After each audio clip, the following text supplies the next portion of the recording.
kindly introduce.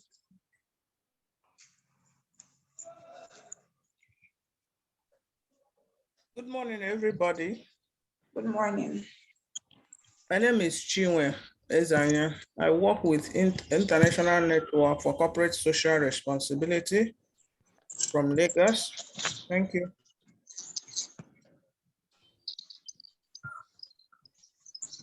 Thank you very much. The person with the name Abikabri, please kindly introduce yourself. Okay. Good morning. Good morning. My name is Oyewole Abdikabir. I'm a graduate of Fishery and Aquatic Biology, Lagos State University. Nice to meet everyone over there. Thank you very much. The person with the name Abu Abdul Bar, kindly introduce yourself, please.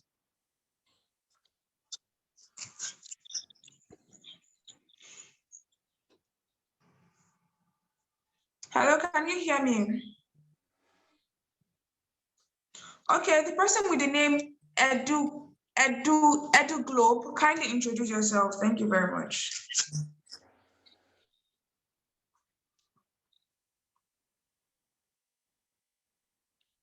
Hello.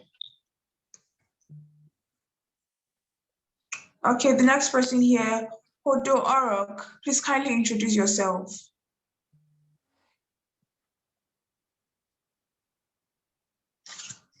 Hello, please, can everyone still hear me properly? Yes, we can hear you. Yeah, I can hear you. Okay, please, Khadija, kindly introduce yourself.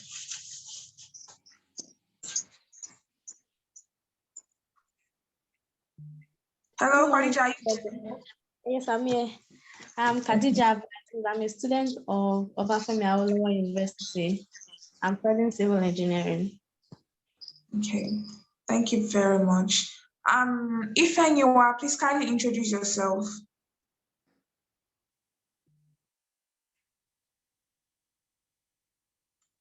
Hello, please, do we still have Ifeanyiwa on the call? Okay, the person with the name Shitu, please kindly introduce yourself.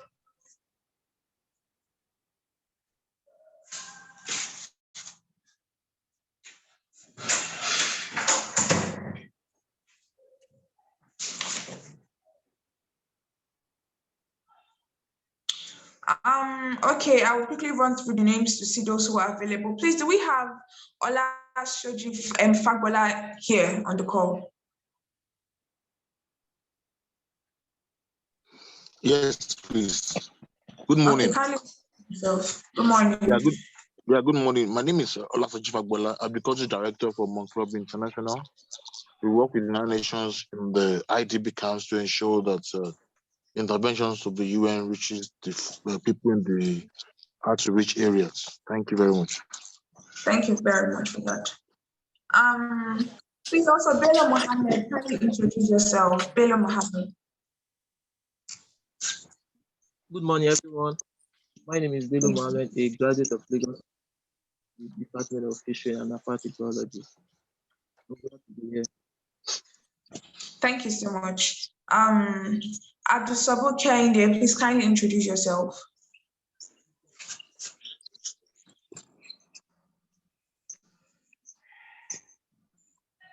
Hello, Abdulsabur Kainde, are you here?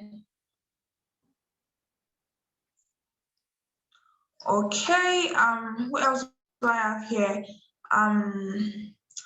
Olado Imbowura Ola, please kindly introduce yourself.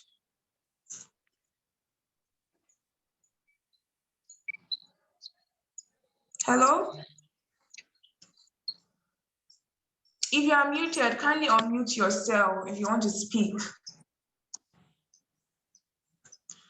Okay, so Olani Akim, are you here? Kindly introduce yourself.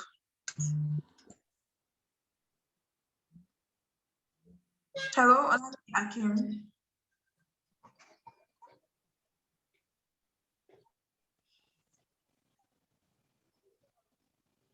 Olani Akim, I can't hear you, but I can see that you're unmuted.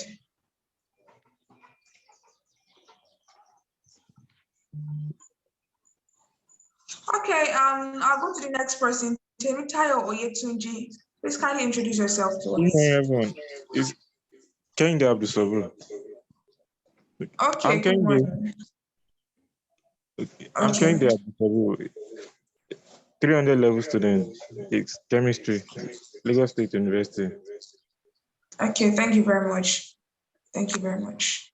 Temitai Oyetunji, the person here. Okay, good morning. My name is Temitayo Yetunji, PhD student at the University of Ibadan, Aquaculture and Fisheries Management. Thank you very much for being here. Namdi Chia Dikobi, please kindly introduce yourself.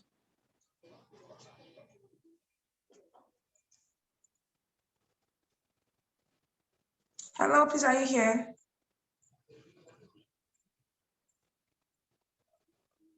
Okay, please, if there's anybody here who hasn't introduced themselves and I haven't called their names, please kindly do so within the next 1 minute.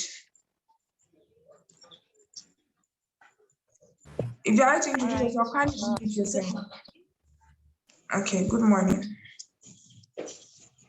Hi, good morning. My name is Ifeanyi Wakoli Ade. I'm a graduate of Crop Protection and Environmental Biology, University of Ibadan.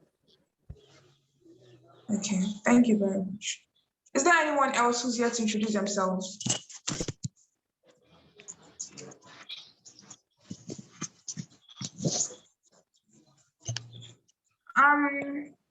Without wasting much of our time, we'd like our host for today, Dr. Isa. Sorry, we have Dr. Inamdi. I also have Dr. Kama Usia. Dr. Okay. Kama, can you please introduce yourself?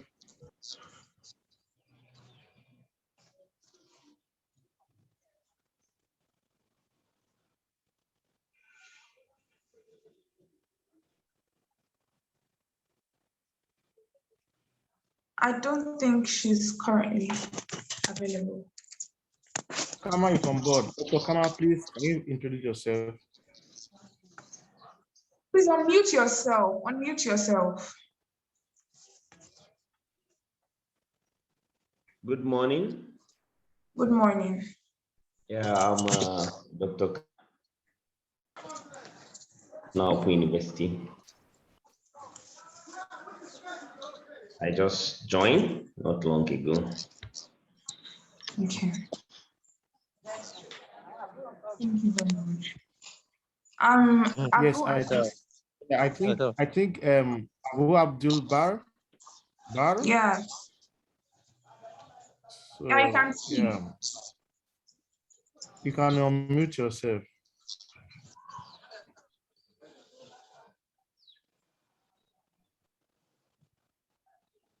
Hello, Abu Abdul Bar. Hello.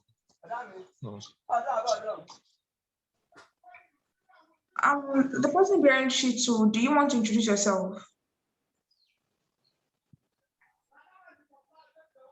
Please, if you are not introducing yourself, kindly mute yourself back.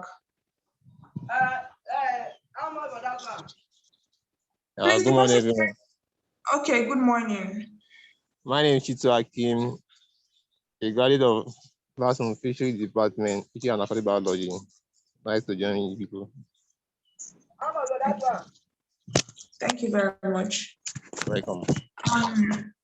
Dr. Isa Elegbede, please kindly introduce yourself to us, sir. Thank you very much. Yes, thank you so much, Mrs. Sikiru. My name is Dr. Elegbede. I am also part of the participant today.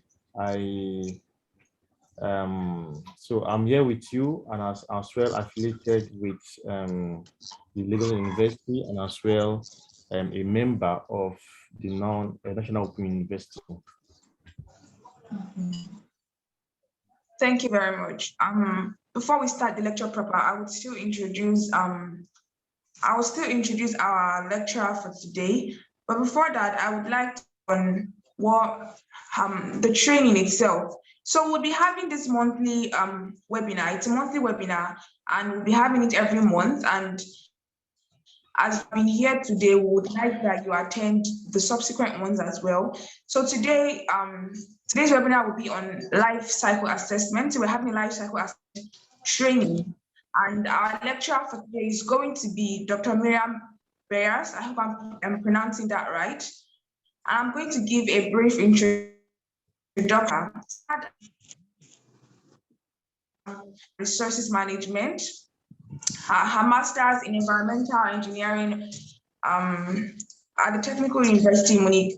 She's now a PhD fellow of the University of Copenhagen and Ghent. She's undergoing a double degree program in the European Union project Nutri2 Cycle. We hereby welcome our lecturer for today, Dr. Miriam Beras. Thank you so much for being here today. Thank you so much for coming. I would implore everyone to kindly listen.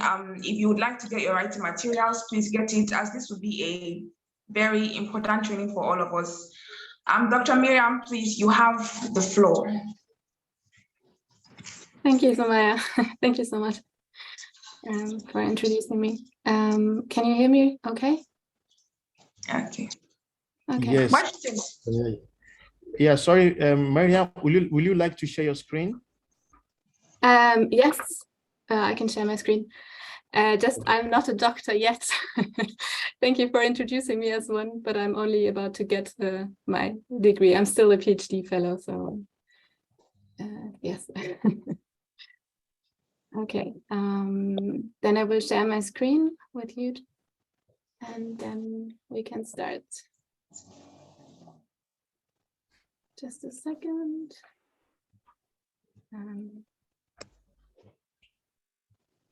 Organizing my screen.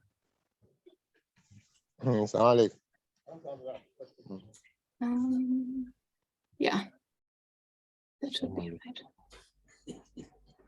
Okay. Yeah, can you all see my screen? Yes, we can see your screen, yes. Okay, perfect. Yes. Okay.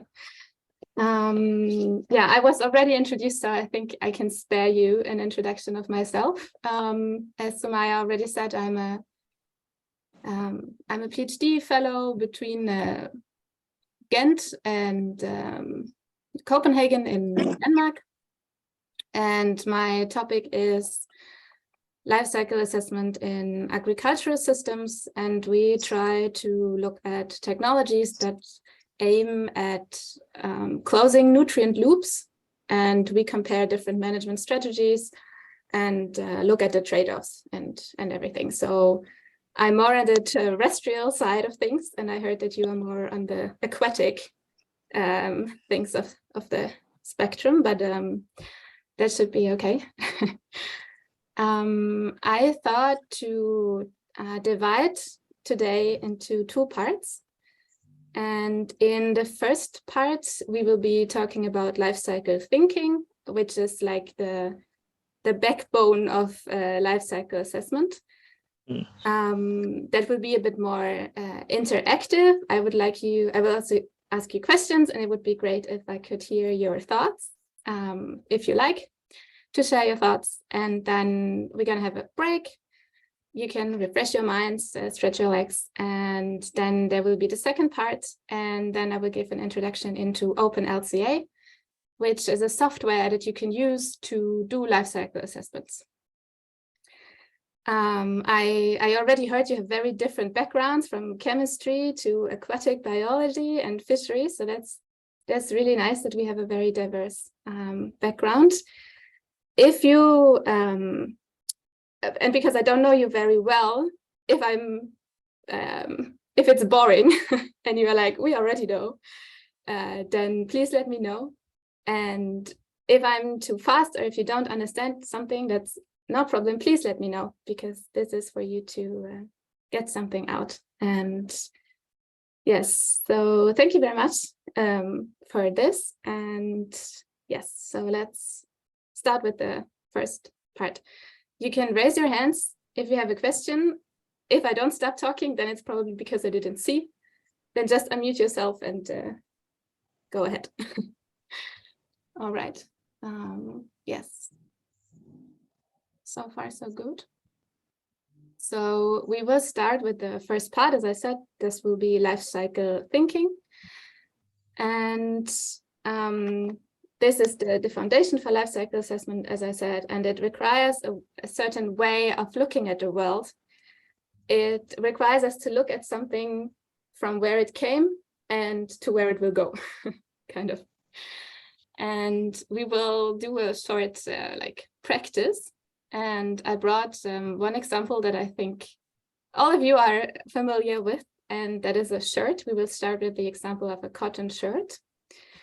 I guess many of you are wearing a shirt right now, and I would like you to just take 2 or 3 minutes to reflect on that shirt and like, what is it made from? What is needed to produce it? Like, what happened to the shirt before it came to you? And then what are you doing with the shirt? So what is happening with the life of the shirt while it's yours? And then what will happen to the shirt once you no longer need it, or once it's no longer usable?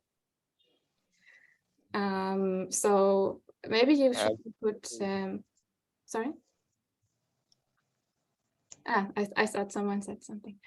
So just take 2 minutes. You can note down some keywords, just some thoughts that come to you. And yes. Is it clear?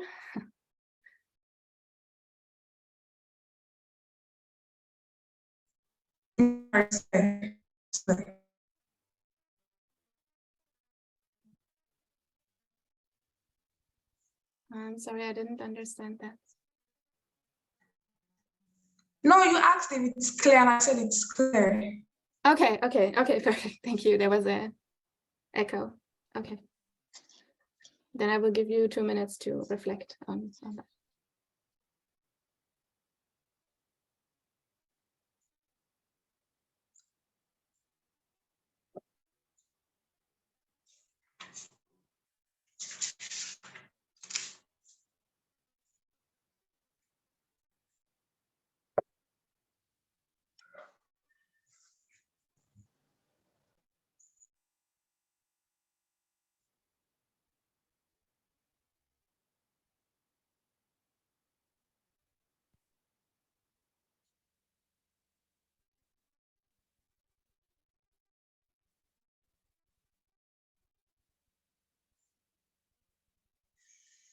Okay.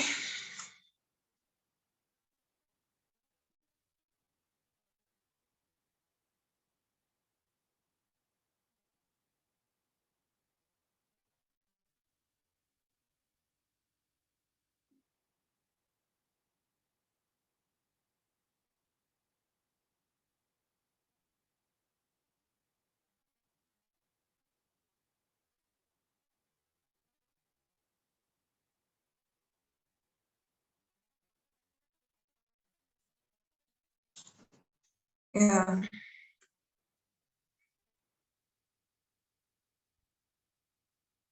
Hi, Marianne. Yeah. Miriam? Yeah.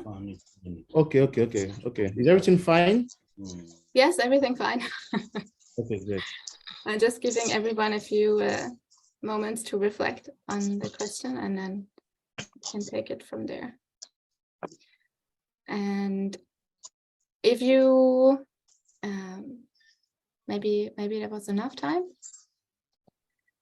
So if you like, yeah, you can either write in the chat what came to your mind, or you can tell me, and then we will collect some of the thoughts that you have. Okay, I think I would like to say mine. Yes, please. Hello? Hello, can I speak? Sorry, I don't understand. It's Can I speak? Can I say my thoughts? Yes, please. Yeah, go ahead, please. Okay, so a cotton shed ideally would be made from the cotton plant, and to produce it, I believe some industrial machines would be required to produce it. And what happens to it when it's no longer wearable depends on a host of factors. It depends on where you live as well. In some parts, in some places, people are used to burning things that are no longer used. Some people would recycle them. So it depends on a host of factors. Yeah, perfect. Yeah. Perfect. Anyone else? Anyone has other additional thoughts or other ideas?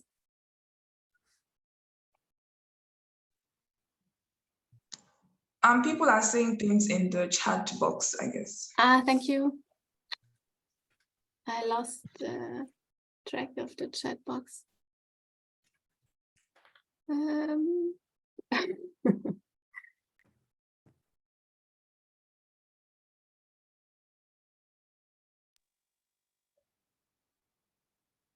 Where did it go?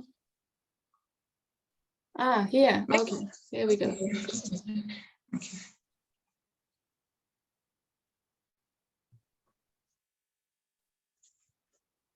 Okay, so you're also writing it's made from cotton, energy, water, human resource, very good.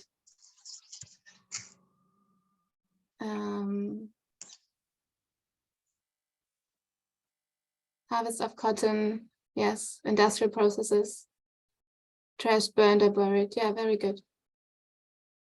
Yeah, very good. So I think what we can say is we have the cotton plant or the cotton field, and then we need to harvest the cotton, right? And then we need the machines, also as you said, and we need like machines. I guess that's equivalent to industrial processes.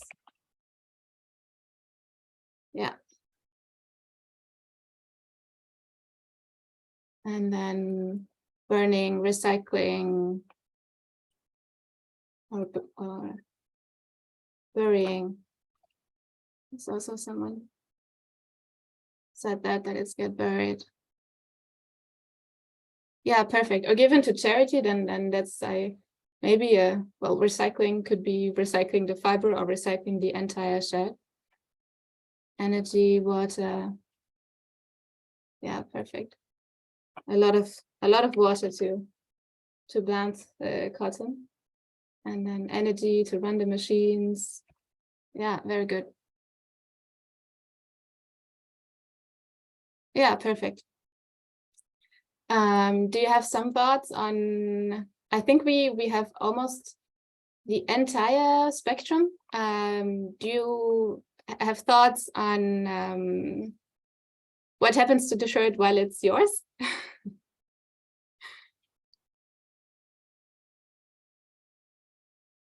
Where do I need to? Well, yeah. What is the shirt experiencing during its stay with you?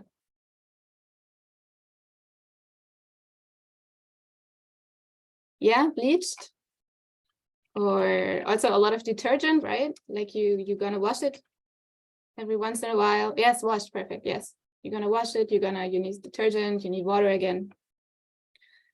And then, of course, also between the different steps, we have some transportation. So I think that gave us an idea of how to do life cycle thinking. And then we can connect this with these arrows, for example. It's not very pretty, but I guess it, yeah, exactly. When we wash it, we also need energy again. Yeah, energy, detergent, water. Yeah, exactly. Thank you, Hodo. And all right. Then now I'm going to show you, or I made a rough sketch, which can represent the life of a shirt. And you already mentioned a lot of them. So if we have the cotton production, we need to fertilize the crops. We need to maybe also need to use pesticides. We need the seeds. We need the water. We need the machinery. And then we want to transport the cotton after its harvest. We need fuel. We need cars or lorries or whatever it's how it's transported. Then, as you also said, we need the production side, the machineries, the energy, maybe we're going to dye it, we need the text, we need the plastic to wrap it in and all that. Then again, the transportation to the final store. Advertisement can also be included in that, like services that are connected to the shirt. It's not just something that we can touch, but it's also like services, right? Like making advertisement for it so people buy it. Then the use phase, also as you said, we need energy, water, detergent, and all of that to keep it clean and to keep it like in a good shape. Then we have the disposal, and then also, as you gave some examples, maybe we can recycle it, we can burn it, or it will end up in a landfill. And so this is like the idea of life cycle thinking. And if we do an LCA or a life cycle assessment, we don't always need to look at all of this, because depending on our position or depending on our power, we might want to look at one specific thing. So if we, for example, the producer of the shirt, then we don't mind too much about how people wash it because it's not under our control, right? And it might also not be under our control how it's recycled. But what we can change is this. We can compare plant A against plant B, and we can say, okay, plant B somehow uses less energy. Why? And by doing an LCA, we can find these differences, explain them, and find better ways to deal with things. And so this is the life cycle thinking part, and I would like to give you some definitions of life cycle thinking. And I think you already got an idea that it's like a holistic view that we get on a product, like on the production, on the consumption. We try to see everything. We try to imagine the things that we can't see, but we can imagine them, right? And one, or maybe I give you some time to read.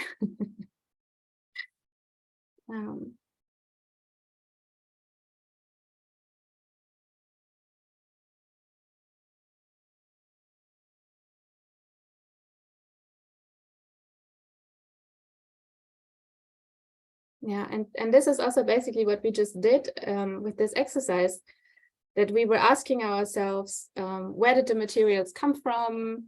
What do we need to turn the material into something that's useful for us, because the cotton itself obviously is not of use for us. And then one concept in life cycle thinking is the cradle to grave view. Cradle, like a child, meaning that we start at the very beginning of the production, and that's typically extracting raw materials, for example, from nature. So we are extracting raw, like rare earths, for example, or metals. We're mining, but it's also raw products like cotton. We do something to produce the cotton, but it's still considered like a raw material, and that would be the cradle. And then we go further, we go to the manufacturing, the use, and then finally the grave, which would be the disposal of the shirt. And if we turn this on our system that we just created, these 4 steps from cradle to grave, we can see that the cotton production would be the cradle, our very beginning, and then we have the production, which would be the manufacturing. We have the use phase, and the waste management of the shirt would be the disposal. What we can also see that some don't really fit into the box. So it's also important in life cycle thinking that we are not very strict with the concept, because often they cannot be used like a blueprint that fits to all the systems that we try to study. So we have to be also a bit open to the things that are there, except from the very static systems or models that we sometimes use, right?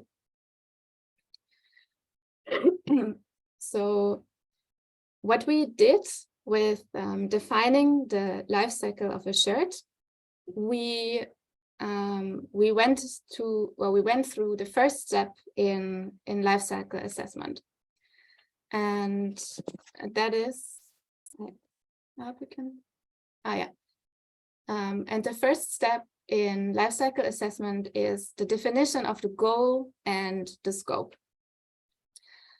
So the framework in life cycle assessment basically consists of 4 steps, which are kind of like following each other, but we still have to adjust every once in a while and change our assumptions once we get further.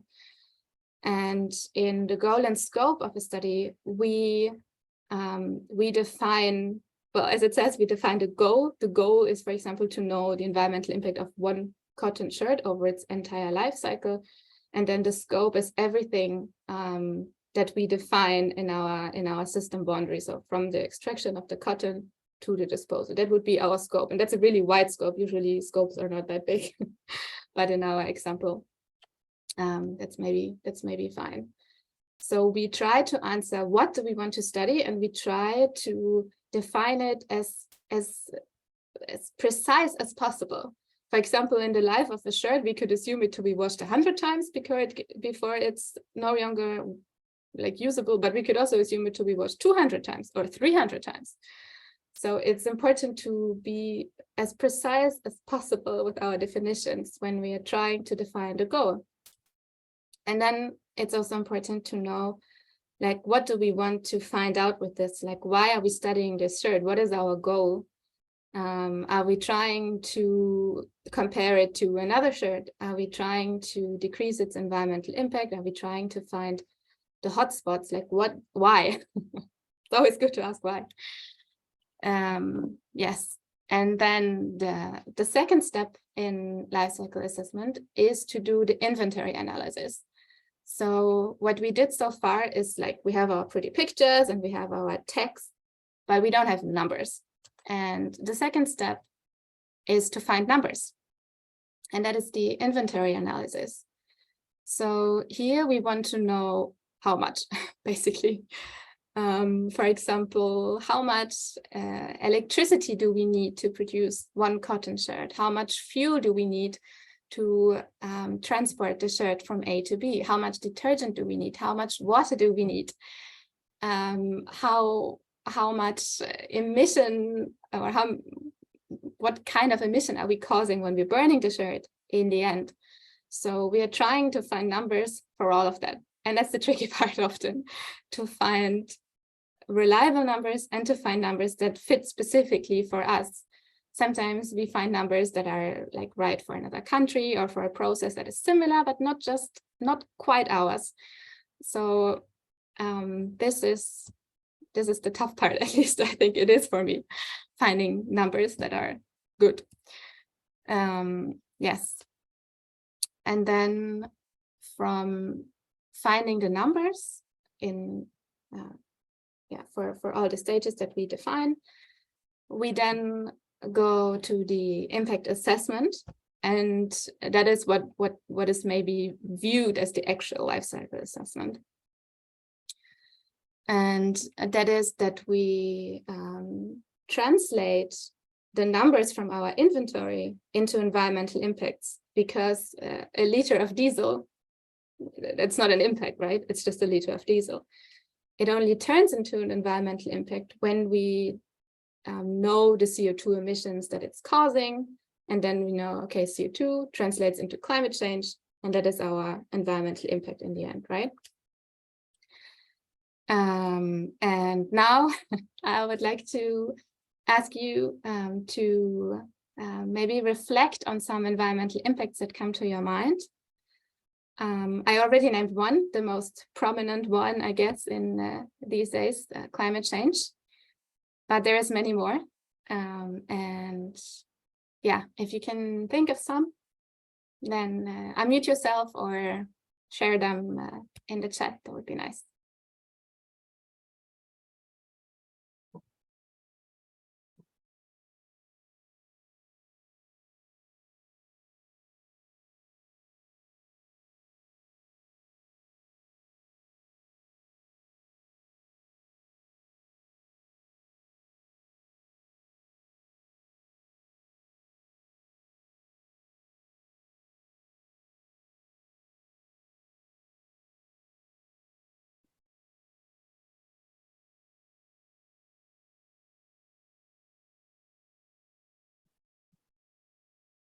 I heard that some of you are chemists and some of you are studying with marine ecosystems and biologies, and what kind of environmental impacts are these systems Well, facing? Yeah, hi. yeah, some of these environmental impacts, we'll look at the potential global warming due to Yes. emission of greenhouse gases, like fossil fuels, resources, land use change, among others, because there are a lot of environmental impacts. And having look at for example, just like you said, the climate change. It's basically as a result of some of these greenhouse gases emission, maybe due to the transportation of the set product, and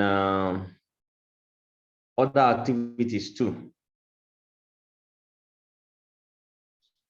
Yeah. So Yes. what I took, thank you very much.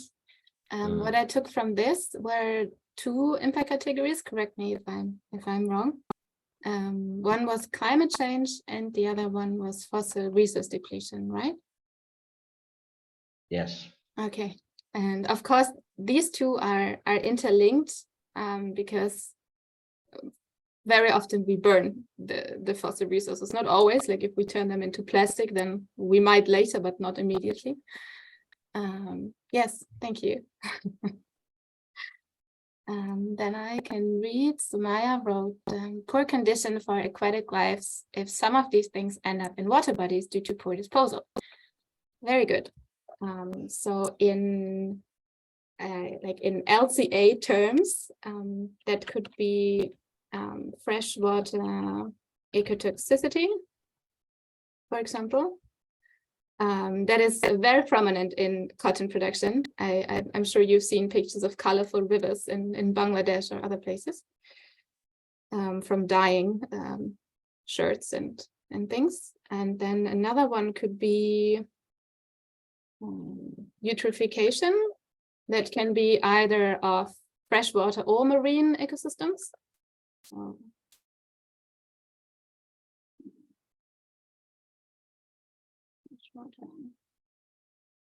Yes, very good. Ozone depletion. Sorry, there was I didn't hear it.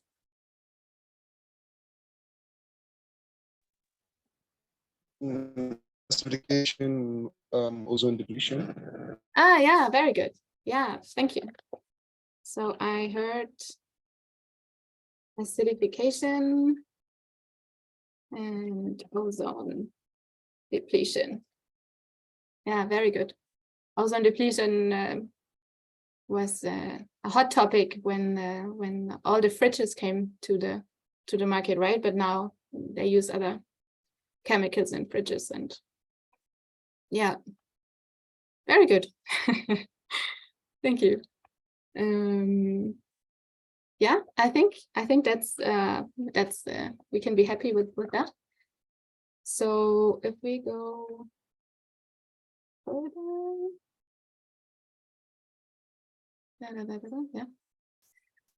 yeah. So this is the third step. So we have our system, we have our numbers, and now we turn the numbers into meaning. And this meaning is climate change, eutrophication, ozone depletion, you named it. And then comes the last phase, and this is to basically answer our why. And this is the interpretation. So this is, okay, now we have all the numbers. What can we learn from these numbers? And that's the interesting part. That is when our numbers make sense. Yes, perfect.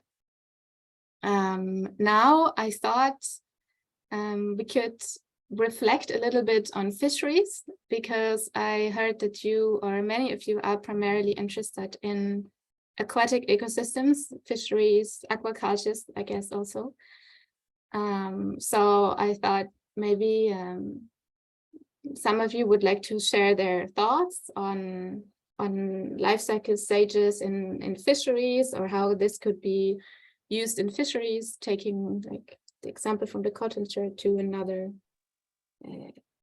application. Yeah, if you have thoughts. You can also share them in the chat. I don't know how everyone's like situation is back home. It's allowed or something, then it's fine if you just write it. I just lost the chat again. Yeah, there it is.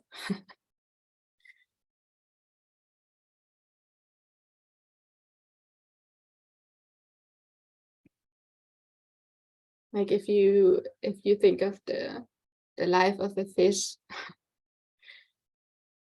basically, what could come to your mind? What is needed and what is happening?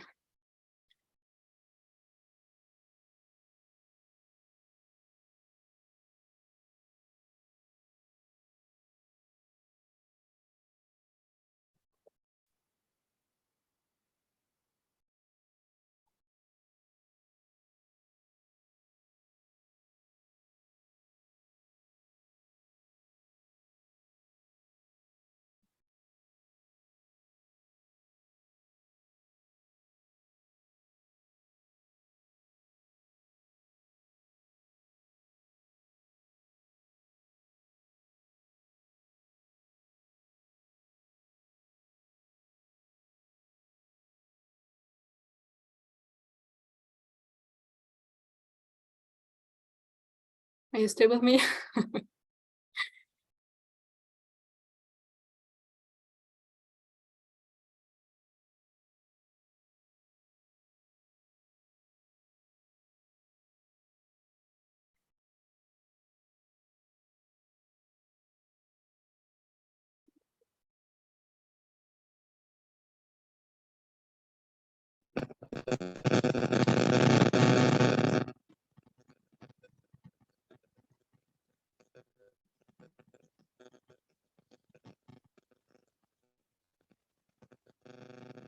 Are you trying to say something, Abu?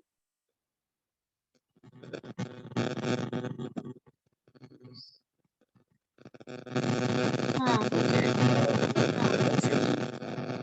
Okay.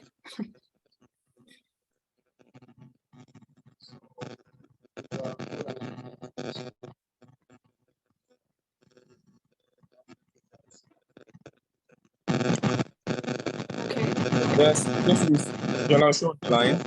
Yeah. So I'll be relating the life cycle thinking to fisheries.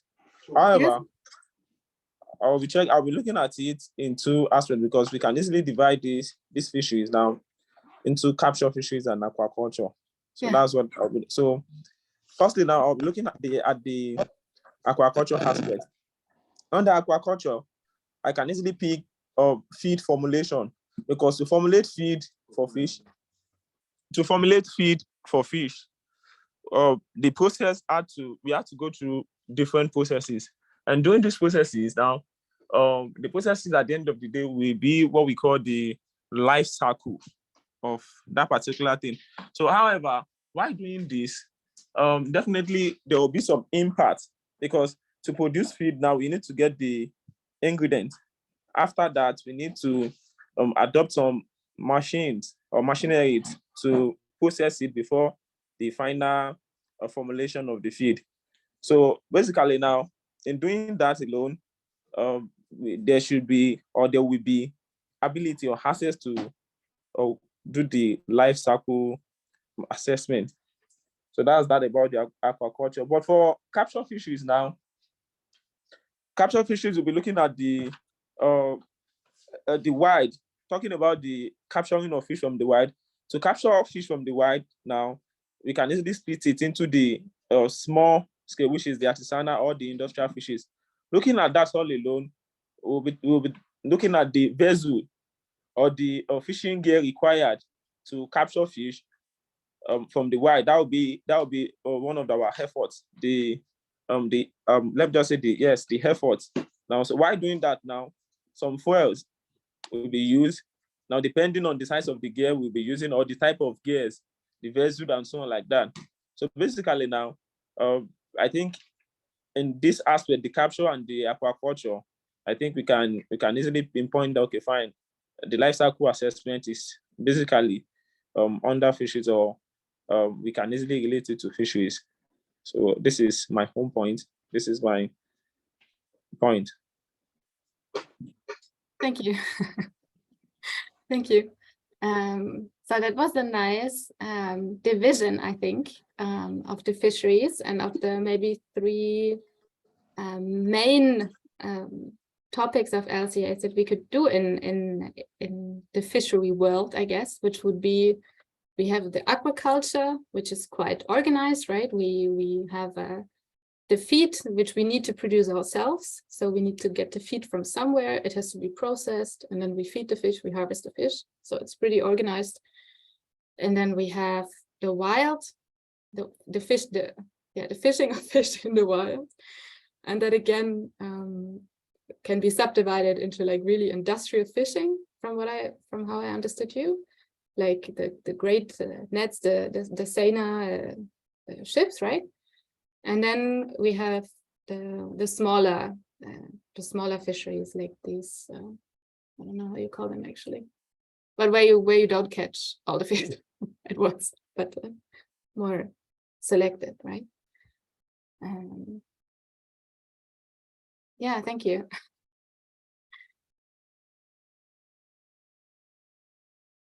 Other thoughts on that? Other reflections?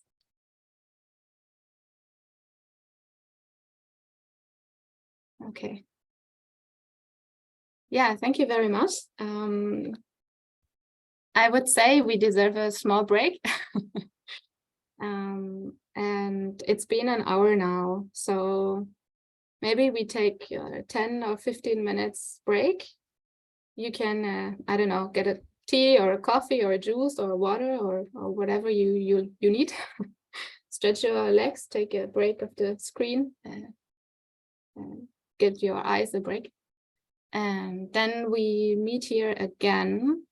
I don't know, how's your feeling? 10, 15 minutes? How do you feel?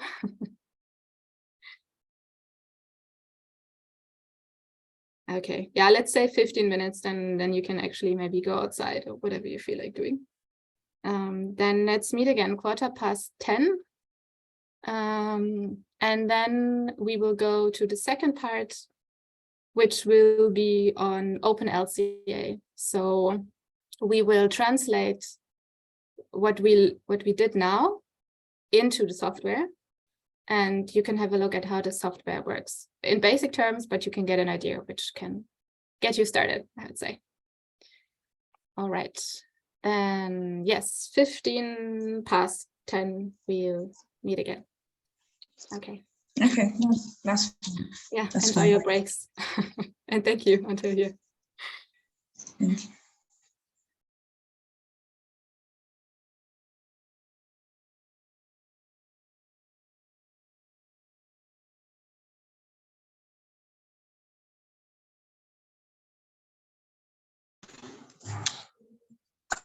Good morning, everyone. I hope everyone can hear me. So we're going on a 15-minute break, after which we'll begin the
Yeah, welcome back. I hope you could yeah, refresh your brains a little bit. Hi, Miriam. Hi. Could you give me feedback on my audio, please, Sumaya? Because I think people have trouble hearing me. The audio is very clear here. I don't know what issues people are having. It's very clear to me. Okay. Well, that's we would quickly like to take something from someone. Can you kindly pause your lecture? I would like to ask everyone what, if anyone has something to say. I want to ask what we've learned so far from the first half of the lecture. Thank you, Sumaya. So please, to all the participants, we would like to know what you have learned. And kindly raise up if you want to something in chat box.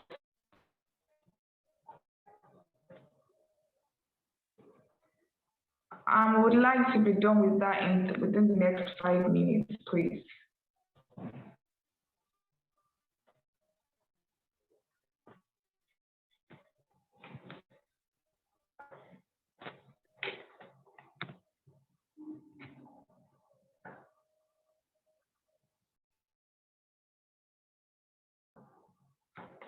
Okay. Okay, so I'm going to call on any of the participants to tell us what they have learned so far. Someone is writing, it's not clear. I think maybe I can repeat what you said. We would like to know what you learned from the lecture so far. We can also write the question in the chat, right? What do you think? Oh yeah, let me type it there. Are you typing? Then yeah. Okay. Then I let you. Thank you.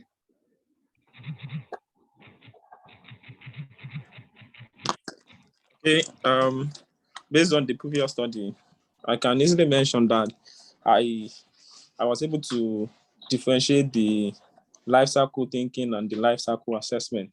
Now, these two topics or two branch of study are interwoven, but at the end of the day now, I got the both in clearly, especially the goals and objective, the scope, the interpretation and the inventory data. I got the whole thing clearly now, and also the impact. Yes, the impact now I understand them clearly because previously now I used to think the eutrophication, the climate change, specifically in under fisheries all alone. But at the end of the day now, I was able to realize that okay, fine, all this can also happen from other branch of study, and I think I got one from the cutting was used as an illustration here, and at the end of the day, we arrive at the same thing, that this impact also can also be generated from this area. So I was able to differentiate at the end of the day the life cycle thinking and life cycle assessment. Okay, perfect. I'm glad to hear that. Thank you. Thank you for sharing your. I would also like to say something that I have learned. So usually I would think that during the life cycle of a certain product, we can only have a negative effect at the end, that is during the disposal part of the cycle. But I've also learned that different things can happen along, especially during the production as well, the amount of energy that is consumed. So that I've learned that there are different effects at different stages of the cycle. Yeah, perfect. Thank you for sharing your reflection.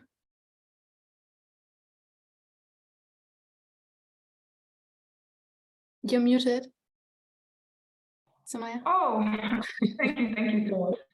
If no one else has anything to say, before we continue with the lecture, Dr. Miriam, please, we would like, there's someone who wants to give us a brief summary of the work that he does. I think that should be, I want to confirm if he's on the meeting. Mm-hmm. Okay, that's Abu Abdul Bar. Okay, so Bruce, we would like you to Yeah, speak yeah, now. yeah. So Bruce, we would like you to speak now. Okay. Permit me to share my please.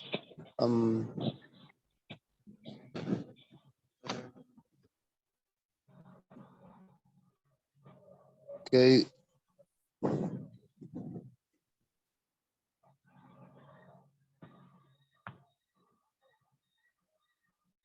Hello, please, you can go ahead and share your screen.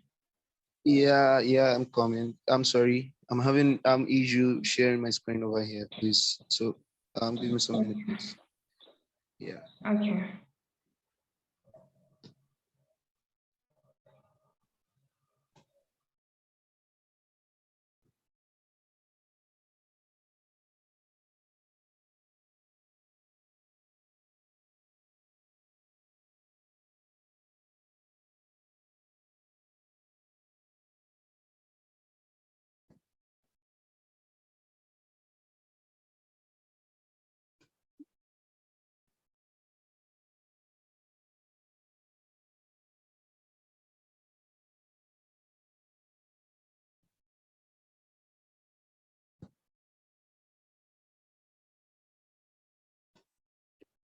Yeah, Adisa is suggesting that we make him co-host, but I'm not a host, and I can't.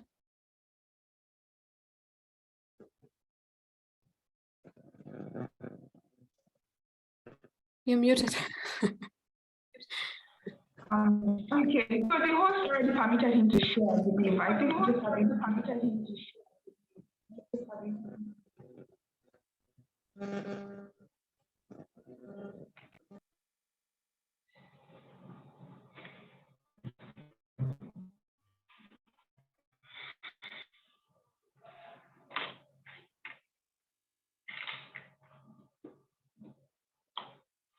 Hello.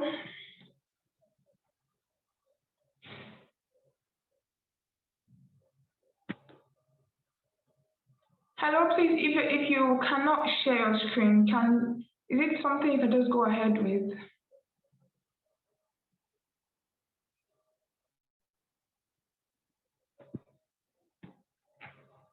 Hello, please, can you hear me?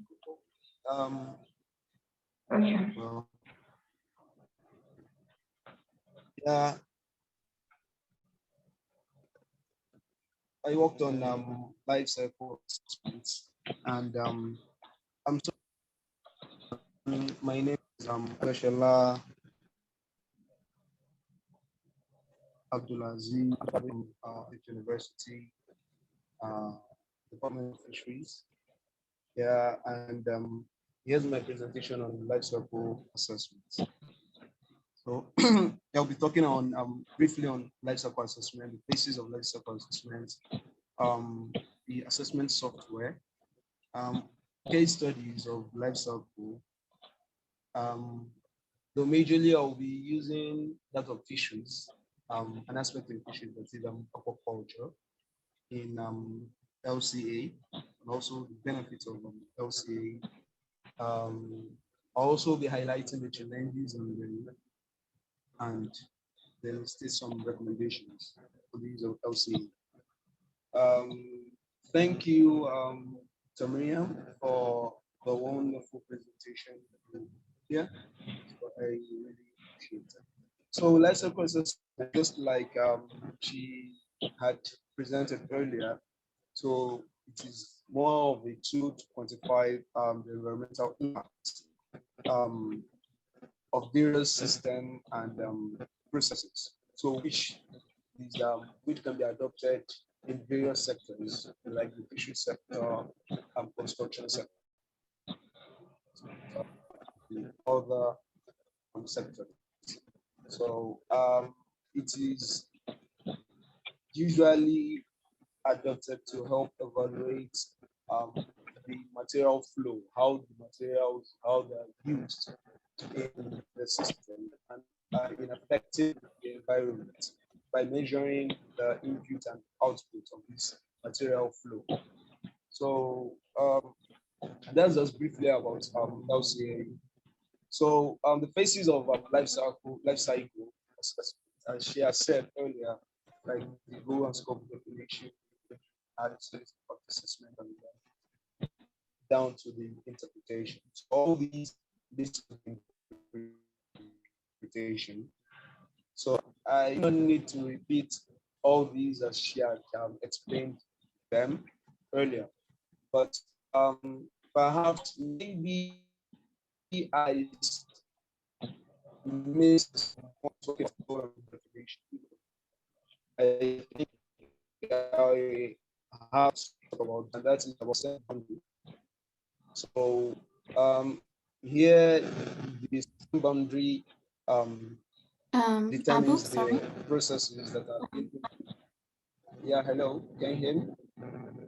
Yes, but are you sharing your screen? Because we're not able to see your screen, or is it not working and you just, is it not working? Yeah, I think it's the system here. So I think it's giving me a kind of an issue. Okay, so you would just talk. Okay, so you would just Okay, okay. Yeah. Okay, yeah, good. I'm so sorry for No, it's fine. There was just some confusion in the chat, so I wanted to make sure. Thank you. okay, thank you. So on the under the good and scope definition, I think we have our system boundary. So and this determines the processes that are included and excluded in within the LCA for a particular system. So that is the inputs, is what's the materials that are included into the that are like adopted in the system. For example, as I said earlier, like use of coal, spare energy, the likes of that. So then the site operations. So what's the operation of that site in, at making or manufacturing those products. So and then the output. So all these are what connotes and what is entailed in the system boundary. So and then from there,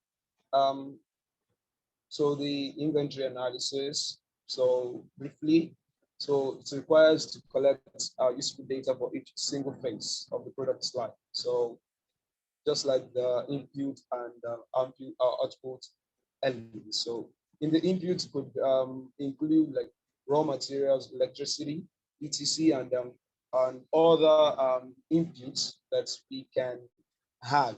Likewise, in the output, we can have like carbon dioxide, wastewater, ammonia, etc. So here, based on what I've said earlier, so I said I'll be linking LCA to a fishery sector, particularly aquaculture. So perhaps I'll be using some terms based on the input and output. So maybe more inclined to aquaculture subsector in the fishery sector. So if you don't mind. So so that is that. So in as I've said earlier, the input. Excuse me, Abdulaziz. Someone is sharing the slide on your behalf because it's quite difficult for people to decode what you are saying. So someone is trying to share the slide for you. Just tell me which slide, which part are you, so that we can share that part for you now. Okay. Thank you very much. I am at the inventory analysis. Thank you very much. Okay, can you see the screen now? Can you see it now? Oh, okay. Can check it? This is the introductory aspect of it, the introduction. So where should we go to? The inventory? Okay, just hold on before you continue. Inventory analysis. Yes. Okay. Can you see it? Can you see the inventory analysis? Thank you very much. Thank you very much. Thank you. Okay, no problem then. All right. At the inventory analysis, so for example, in aquaculture, so we have inputs like raw materials, electricity, etc. While our output can include CO emissions, CO2 emissions, wastewater, and ammonia, and others. So these input and output, as I said earlier, that I'm using case study of aquaculture. I'm linking LCA to aquaculture. So they are determined by the species that are being cultured. So from here, I'm moving to the next slide, which is my impact assessment. Thank you. So these the impact assessment uses the data that has been collected, so and process the data. I get it now. So so from here we happen to look at the impact of our activities, so in the environment. So perhaps the environmental impact could include like global warming, as we have said earlier, as Miriam had, I'm sorry, Dr. Miriam had explained earlier, ozone layer depletion, eutrophication, and others. So, and to work on these to help to help in this in getting our the impact, in assessing the impact of our activities to the environment. We happen to use various tools in doing that. So these will lead to the software that we use in carrying out various assessments. So we have the OpenLCA. So yeah, please can you help me to the next slide? That is yes, thank you very much. So the lifecycle assessment software. So these softwares are used to assess the impacts of our activities in the environment. So she will be talking. I mean, Dr. Miriam will, as she said earlier, she will explain the use of OpenLCA, and that is one of the software we use in assessing this impact. So others include CIMAPRO, Gavi, and others like that. Yeah, next slide, please. Thank you. So from here, we interpret our results. So the interpretation, identifies the result from the inventory analysis and also the impact assessment. So they are evaluated, and then we arrive at a conclusion with the interpretation here. So please, the next slide, please.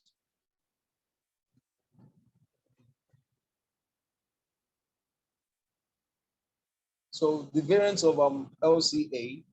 So Dr. Miriam answered earlier that majorly LCA is a cradle to grave procedure. So, but there are some other variants of LCA. That is, we have the cradle to cradle, we have the cradle to gates, and then we have the gates to gate. So when we talk about, I do not need to talk about the cradle to grave because she has explained that. So the cradle to cradle is from the raw material selection and extraction to the recycling stage. So, and that is what is done in the cradle to cradle. As for the cradle to gate, so is a partial LCA that is done from the raw material extraction to the manufacturing operations, and that's all. So while the gate to gate is the LCA is done only the manufacturing operation alone. Please, the next slide, please.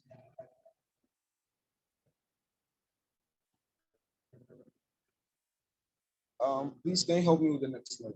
Thank you very much. So these are the case studies of life cycle assessment on aquaculture. So as I've said, that I am linking aquaculture, life cycle to aquaculture, into the subsector in fisheries sector. So it has been used in determining the environmental impact of rearing Nile tilapia fish in I think here in Egypt. So in Egypt, it has been used in detecting the environmental impact. And as a result, So the functional unit that was adopted was 1 ton of the live fish as harvested from the ponds. So then we have the outcome was that the operation and emission of nitrogen is due to the metabolism of species, so which have a great significance on them. So and automatically, the significance of this, the impact of these carbon waste, so also indirectly, as it affects the species, also has an end effect on man later. So although the software was not included. So for shrimp, it was done to evaluate the environmental and energy performance of shrimp. So, and also to assess the conventional farming of shrimp. So, which is the functional unit that was adopted was 1.8 kilogram of fish of shrimp. So, the outcome was that fish farming contributed to most of the energy use and environmental impact on life cycle assessment. So, and the conventional farm was higher in GWP than in RAS. So, and that is, yeah, about that. So the software that was adopted was CIMA-Pro version 7. And the last one talked about, I think, in catfish. So life cycle assessment was carried out to evaluate the environmental impact occurring on catfish farming. And the functional unit that was done was a ton of catfish. Software that was employed was CIMA-Pro also.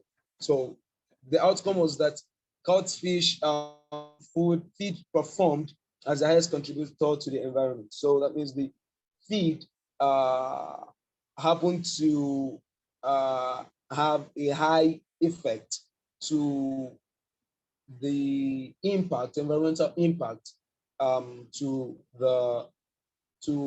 man and other organisms also. So also that the significant effect in eutrophication so was due to the amount of nitrogen that was from the wastewater used in the farm.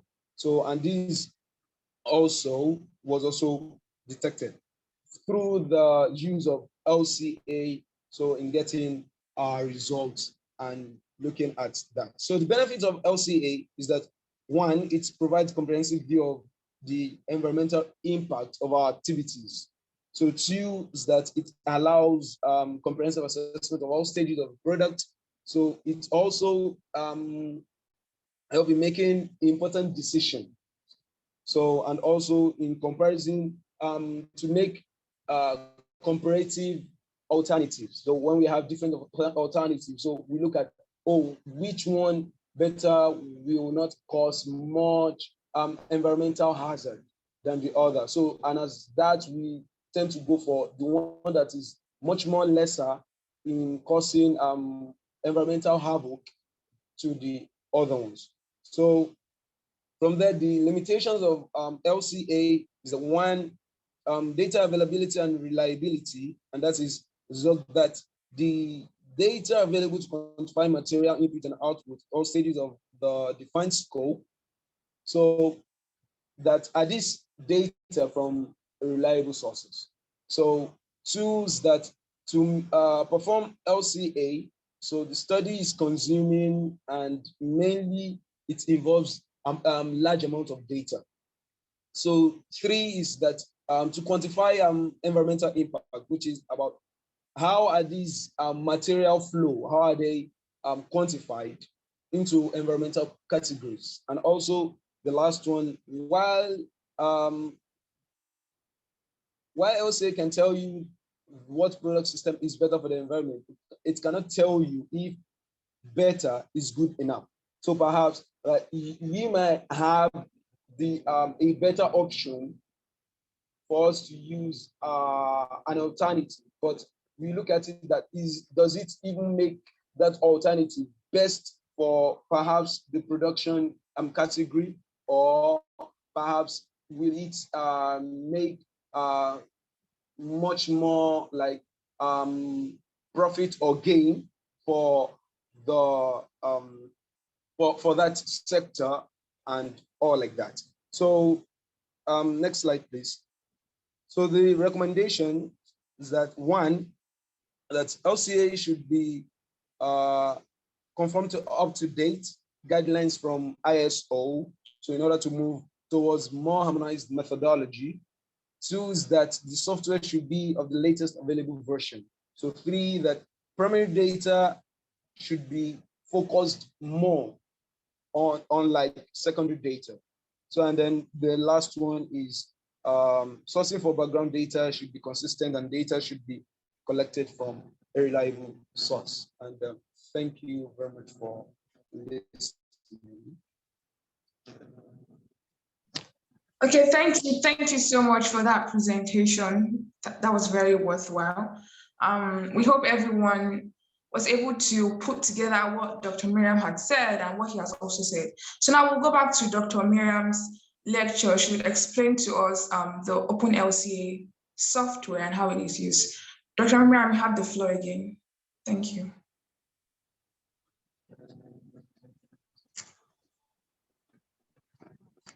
I should unmute myself. Oh yeah. That's better.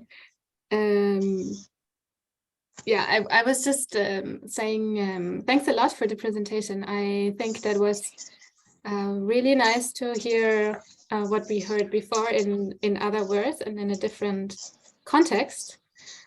And I think at least what I took from that also, like the data collection is really the tricky part. That's also what I got from what you said before, Abu.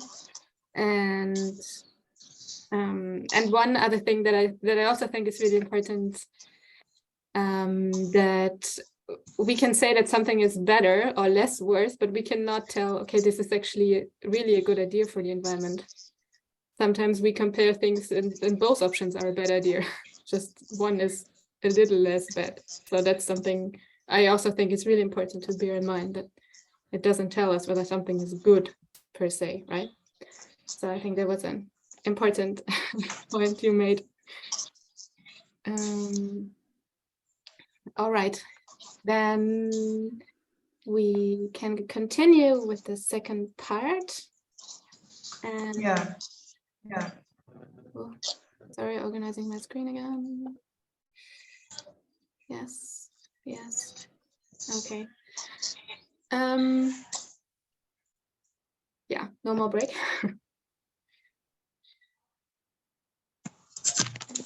Sorry. Yeah. So in the second part, we will talk about OpenLCA, which also was mentioned before, is a software to conduct LCAs and help us conduct them.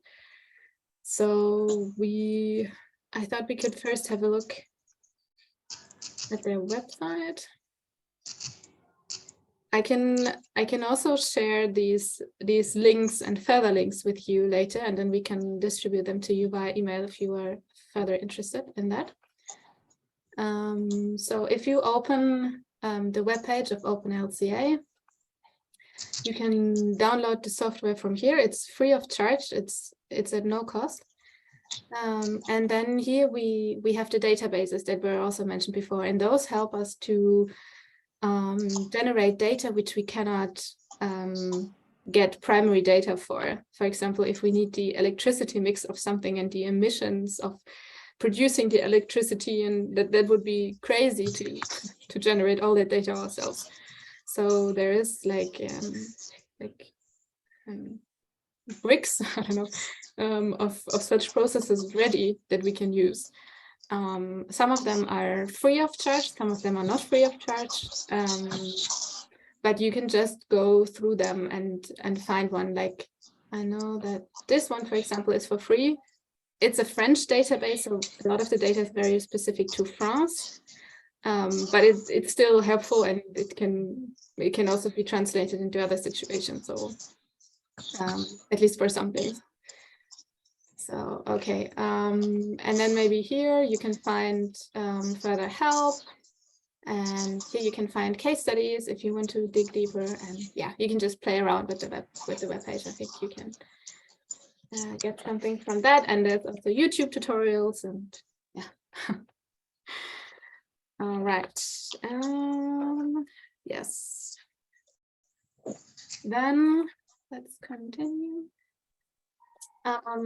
So what we're going to do is, I thought that we could follow the same logic as with the cotton shirt, but now translate it into fisheries.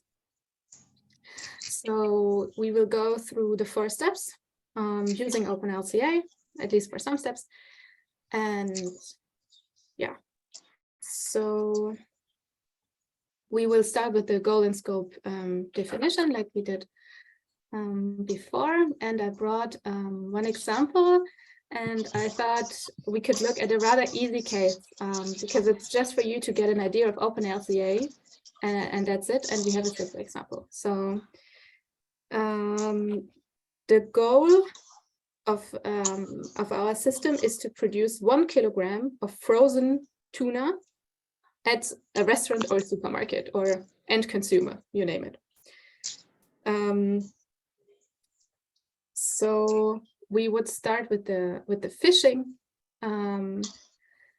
So we go out to the ocean and fish tuna. First step, we have the tuna, the caught tuna. We don't teach them anything. Then we freeze it, and then we transport it, and then we eat it. That's our simple system. So start, end. And here I would like to introduce to you 3 terms that are frequently used in LCAs, and that is flow, background process, and foreground process. And the flows is what leaves one process and goes to the next process. It will be clearer later. So the flow here would be the tuna, because it goes from the process of fishing, from the activity of fishing, to the activity of freezing. So this is leaving the system and it goes to the next system. That's what we call flow. And then we have processes which we divide into 2, into foreground and background processes. The foreground processes, as you can imagine, this is what you see. And the background processes is what we don't really see. So we want the fishing, and we need a ship for it. We need the diesel for it, but we don't produce the fish, the ship, and we don't produce the diesel. And those are background processes. So we take them from a database. We don't do the inventory for building a ship or for refinery of crude oil, right? So this is background, this is foreground, and this is a flow. And all of this is our the system that we look at. So in pictures, as I said, this is a flow, this is foreground, this is in our reach, within our control, and background is what we don't have control of. Again, if you have questions, please feel free to interrupt me. So yeah, just to make this clearer again, we have the system boundary, which describes the system that we're interested in. We have the processes, which describe activities. So something changes from one state to another state. We have the free fish, we have the caught fish. It changes its state, if you like. We have the crude oil, we have the refinery, and we have the diesel. So this is our processes. And then again, we have the foreground processes. This is what we're interested in, what we have control of, what we might want to change and adjust. And the background is out of our reach. And the flow is connecting the processes to each other. All right. Okay, yeah. So system, boundary, processes, background processes, flows. All right. So far, so good. So now we kind of finished our first step. we defined the goal and the scope. The scope is the fishing, the freezing, the transporting. The goal is 1 kilogram of tuna on our plates. Now we move to the inventory, and now we also move to OpenLCA. And I hope it's not going to be too hectic, but let's see how this goes. So this is the,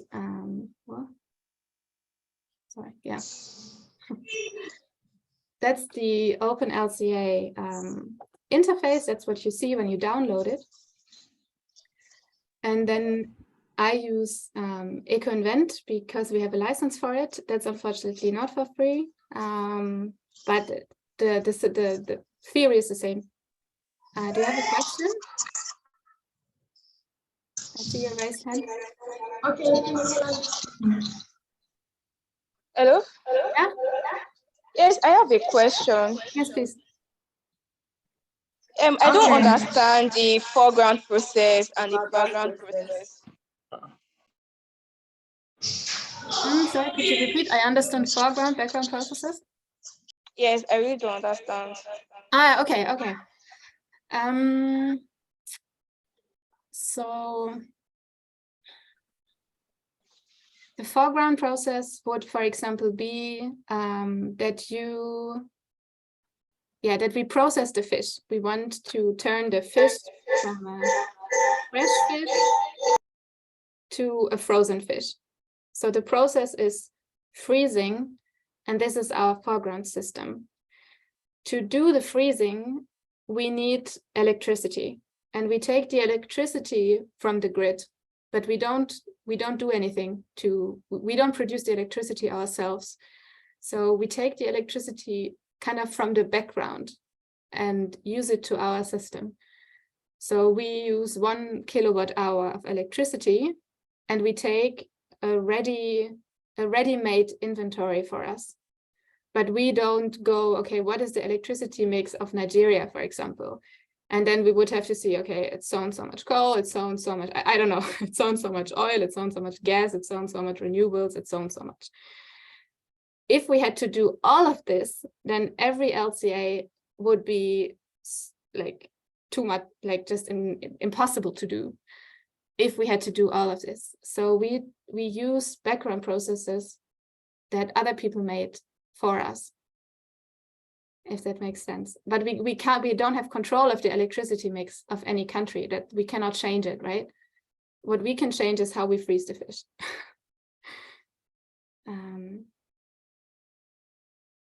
Is that clearer? Or not so much? Maybe it will also, okay, maybe I think it will also become clearer once we proceed and once I show you how it's done in OpenLCA. I think then you can also. So I have another question. Yes, please. Is EcoInvent a database or software? EcoInvent is a software that we have to pay for. And such softwares are usually used to supply data for the background processes. Yeah. Is that answering your question? Yes, thank you. Okay. Thank you. Thank you for your questions. Okay, so what we see here is also what I explained before. We have the flow and we have the processes. And now we will create a small, a small inventory. I just need to find it. Yeah. To create our system, we will go, and you have the recording, so it's fine. You can just look at it again. So we add a child category and we're gonna name it Tuna LCA for now, right? So down here we have a box for the flows, or a folder for the flows for our tuna. And now we're gonna add the flows that we need And we need 3 flows for the 3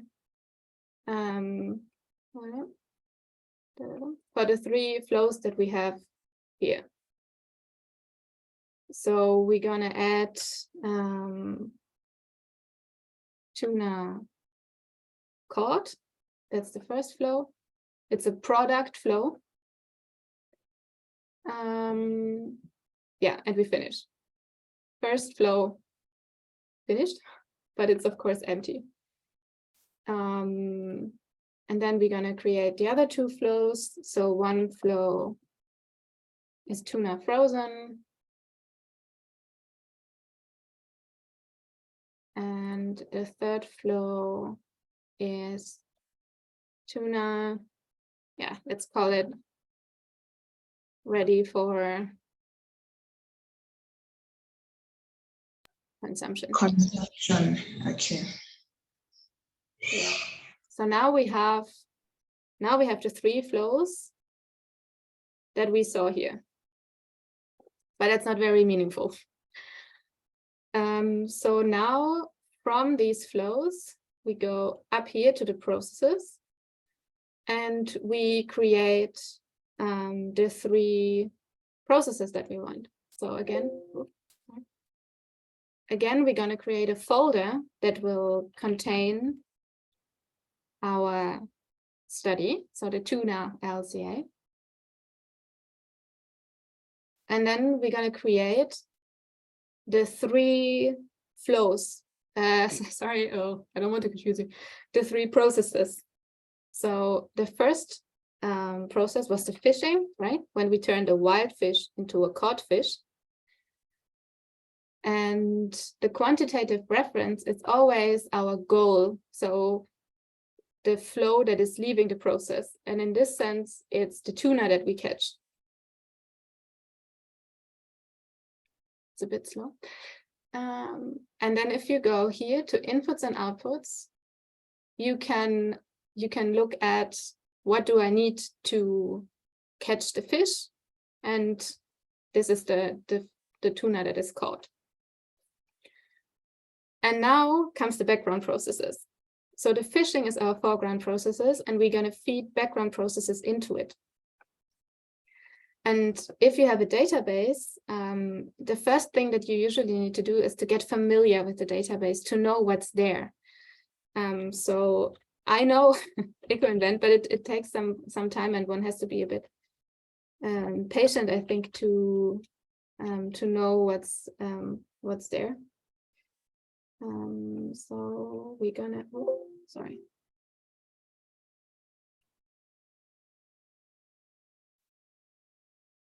So we're gonna choose a fish from the ocean, which is our raw material, right?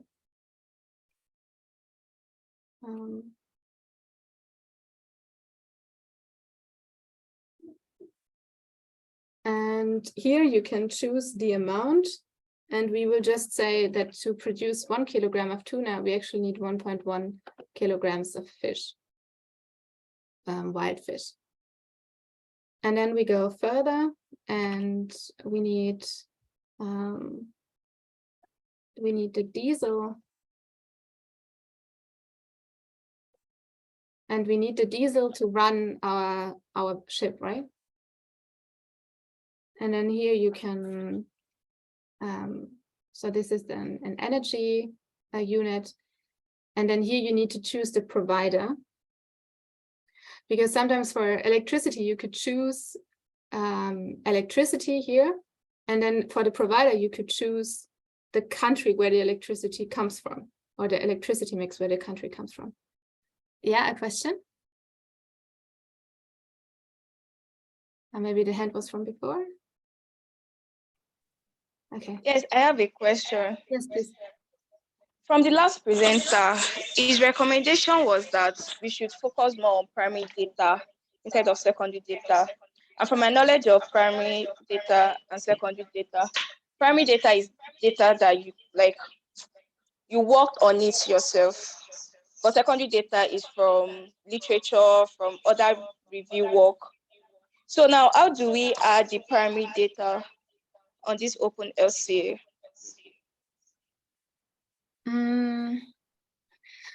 Yeah, primary data and secondary data. Yeah.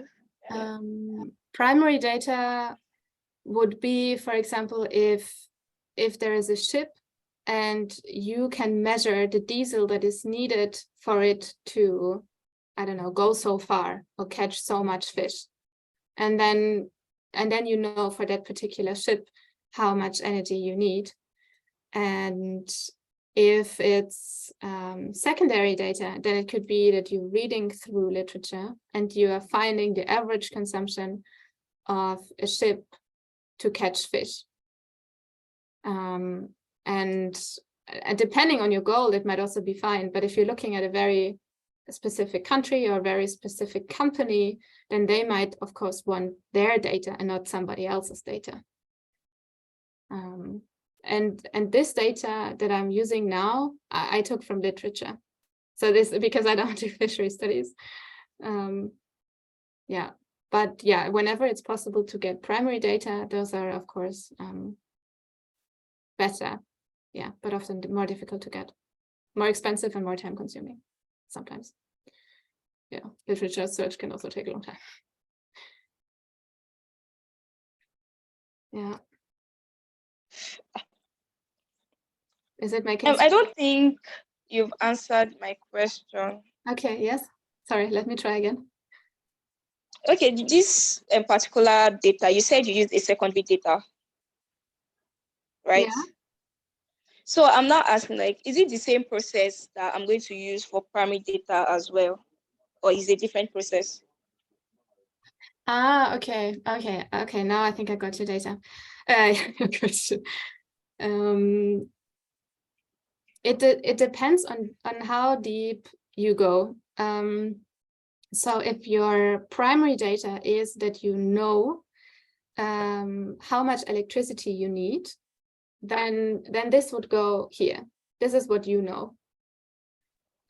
If you go deeper and you know not only how much electricity you need specifically, but you also know how the electricity is generated and the emission that the electricity causes, then you would have to create a process behind this. Then we wouldn't go here and choose electricity. Oops.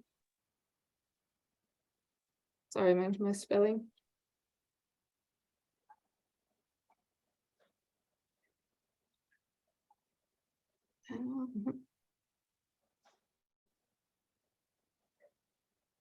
Then we wouldn't go here and choose just some sort of electricity, but we would build the process ourselves. So it depends a bit on how deep we go. Okay.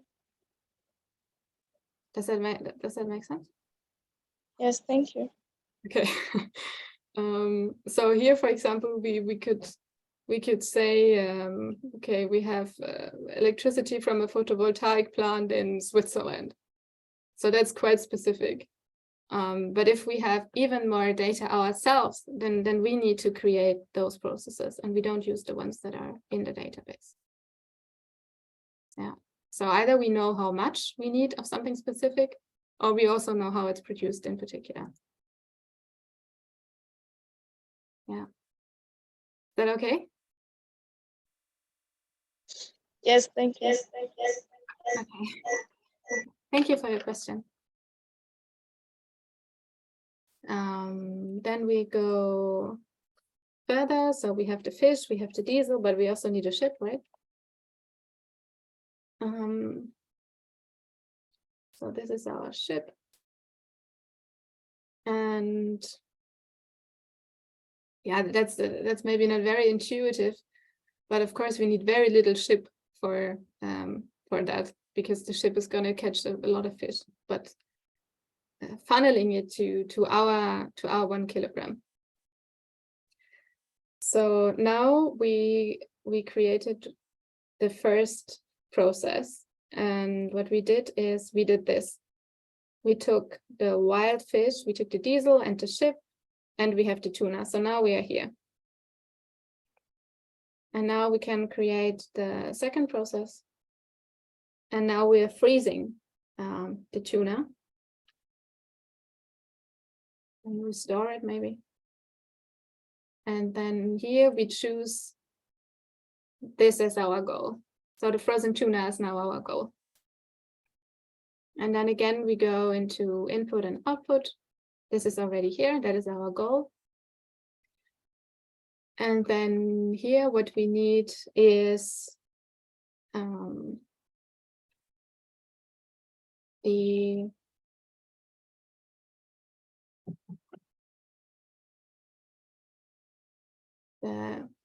freezing, the ship that is freezing our fish.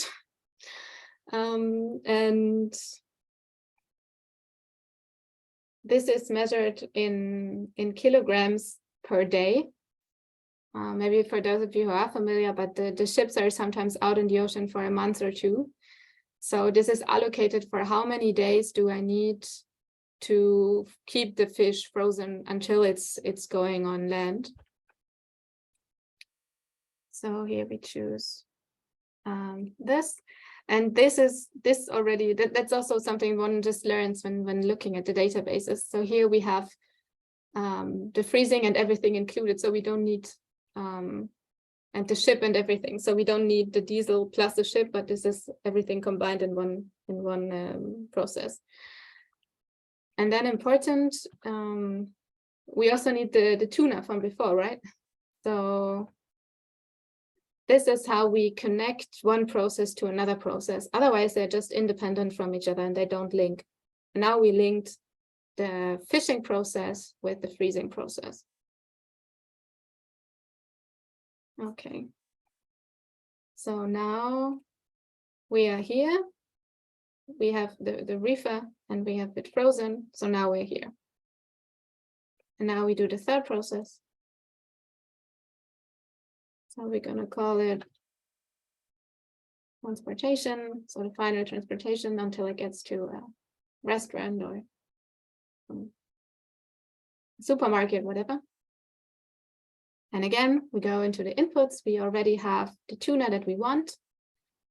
And now we can say transportation.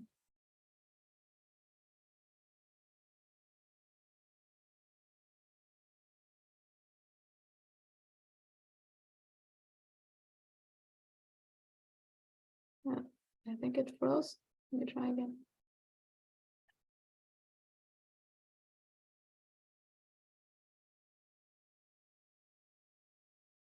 Transportation on land.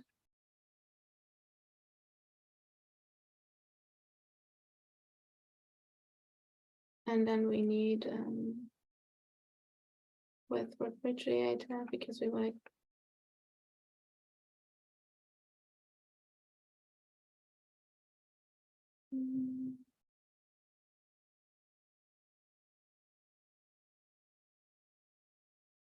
okay.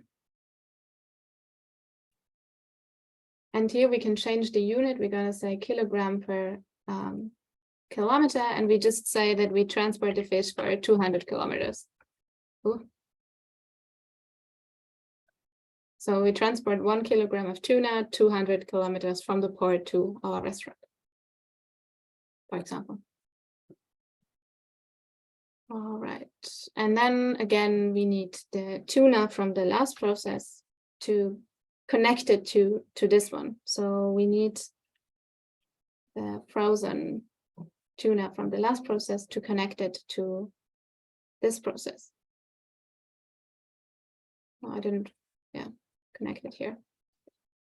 Okay, so now we have everything in OpenLCA. And now we go to the next step. This is when we connect all the processes together. You will soon understand what we do. So again, we create a folder which is called Tuna LCA.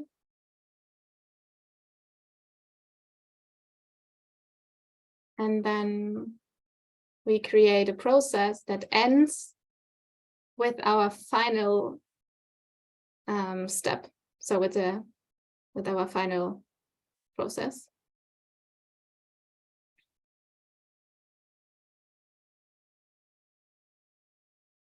Dum, dum, dum. Okay, so now here we can see that our final product is the tuna, which is ready to be consumed. And we want 1 kilogram of this. Here you can type in any number. So if you're interested in a ton, then you can change it here to a ton. If you're interested for 100 grams or anything, you can change those here.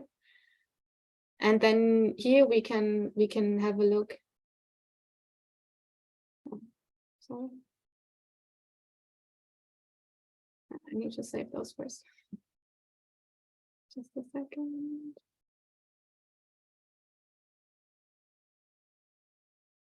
I think that also happened to me yesterday, actually, when I tried it. Sorry, let me try it again.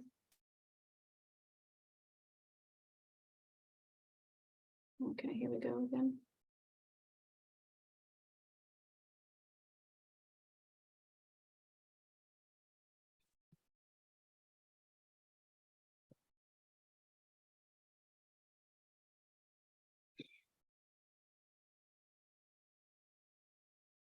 One has to have a bit of patience with OpenLCA. It's a bit slow sometimes. Okay, that should work. Yes, perfect.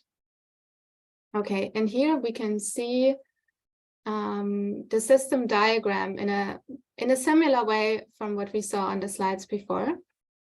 So we have the fishing, we have the freezing, and we have the transportation. And these are our foreground processes, and what is linked to them is our background processes, which we use combined to create our process. So I turn this into a slide. Sorry.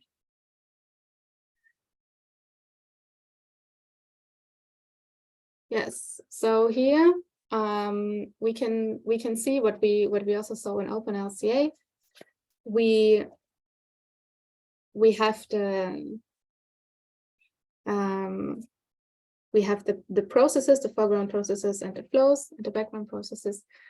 So those are our foreground processes, what we create. Those are our flows that connect the processes. And then we have our background processes, which we derive from a database. Okay, so far so good. And by doing this, by plugging in our numbers into OpenLCA, we fulfill the second step of the LCA, which is the inventory that we just did. So now we have all the numbers in OpenLCA, and now we can go to the next step with it, which is the impact assessment. And for that, we go back to OpenLCA. So when we are done with this, we can click here on calculate. Yes, we want to save everything. And then here there's different impact assessment methods. I use, which you can also download from OpenLCA webpage. Those are for free most usually. I use environmental footprint method because we mostly do LCAs which are within Europe, and this is more specifically to Europe. But you can use it as well, or other ones. There's many. Recipe, for example, is also one that is very commonly used. But we can stick to environmental footprint, and then you can just click on finish. And then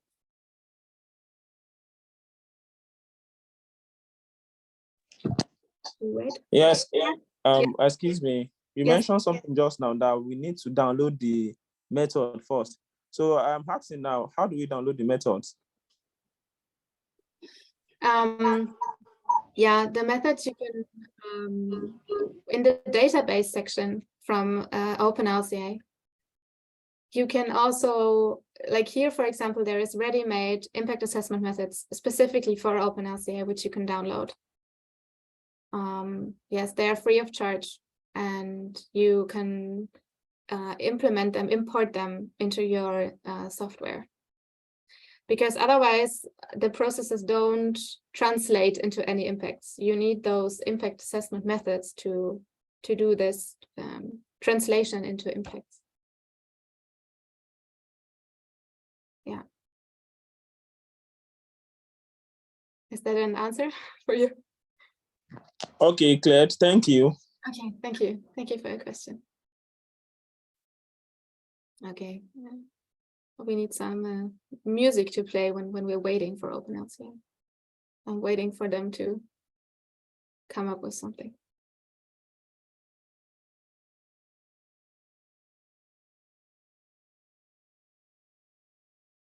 And having Zoom and OpenLCA at the same time, my computer is usually not very happy with the combination.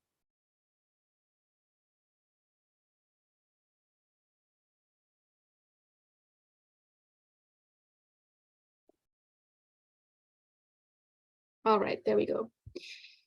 Okay, so here we can see the target amount, which is, doesn't work. Well, here we can see the target amount, which is the 1 kilogram of tuna. And here we have different tabs where we get different kinds of information. I would like to look at the impact analysis with you. And here you can see all the different kinds of impact categories. Some of them we mentioned earlier, like climate change, for example. So the carbon footprint of 1 ton of tuna in the system that we defined is about 3 kilograms of CO2 emissions. And then here we can also see acidification potential. Someone mentioned that before, or marine eutrophication, which I guess some of you are interested in, or also ecotoxicity of freshwater ecosystems. And here you can get all these types of information. Also, this was mentioned before, right? The resource use of fossils in megajoule. So here you get your results, basically. And then one thing we can also do in impact assessment is to do normalization and weighting. And that means that because here it is like, okay, we have all these numbers, but how can we compare them? How can we know what's important, right? How can we know whether 3 kilograms of CO2 are more or less important to us than using 40 megajoule of fossil energy, for example? How do we know what's more important to us? And this is done by normalization and weighting. So we're giving them importance, meaning kind of what is more important to us. Often climate change is given very high importance. So the impact on climate change is valued very, like, as something really bad. So this is often given priority. And then the units, which are very different between the impact categories, are turned into points. And then we can like rank them. And apparently in our system, acidification is of greatest concern for us. And then comes the other ones. And particulate matter is important, climate change is important, and then here we go down. Another thing that I would like to show you is the contribution tree. And here you can see what is causing the environmental impacts of your system. Maybe if we go to climate change, we can see that most of it comes from the freezing. Most of it comes from the fishing. So here, I enlarge this. So fishing was our first process, right? And operating the ship is causing 95% of our climate change emissions. So going out there and catching the fish is the greatest concern, greater than freezing it and transporting it to the restaurant later. And this can give us an idea. So the problem in our case, in open sea, open water fishing, is the ship and its diesel consumption, in our very simplified case. And that you can then also see for other things, like if we look at, for example, at acidification, it's pretty much the same. So also in terms of acidification, the diesel that we burn is the most prominent. And here you can see, okay, what is my greatest concern in percent? Yes. Okay. So by doing this, and also like this was somewhat also our interpretation already, right? So now now we also did the impact assessment. So we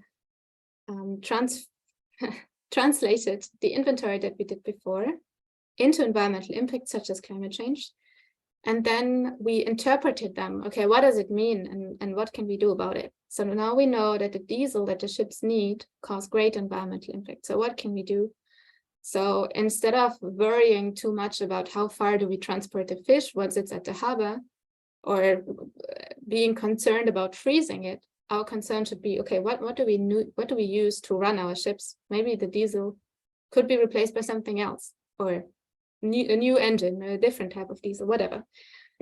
So this can give us the focus on what to deal with first. Yeah, so I hope that this gave you a starting point. I know some of you are further than this from the presentation I saw before. I can tell that some of you already know this and have already experienced in doing this. But for others, I hope that this will encourage you to go maybe further and to look at tutorials on YouTube and explore what's there, also open source to start with. And yes, and if you have questions, and then we can thank you. Okay, how do we do the sensitive analysis and scenario? Sensitivity. Uncertainty too. You're asking about the sensitivity analysis? Yes, and scenario. Yeah, thank you for the question. So in the sensitivity analysis, we look at, because now we made very like to the point assumptions. We assume, okay, so much megawatt for our ship and so much. So this was very static. So we don't know what happens if something changes, either in quantities. It could be that our ship consumes more or less.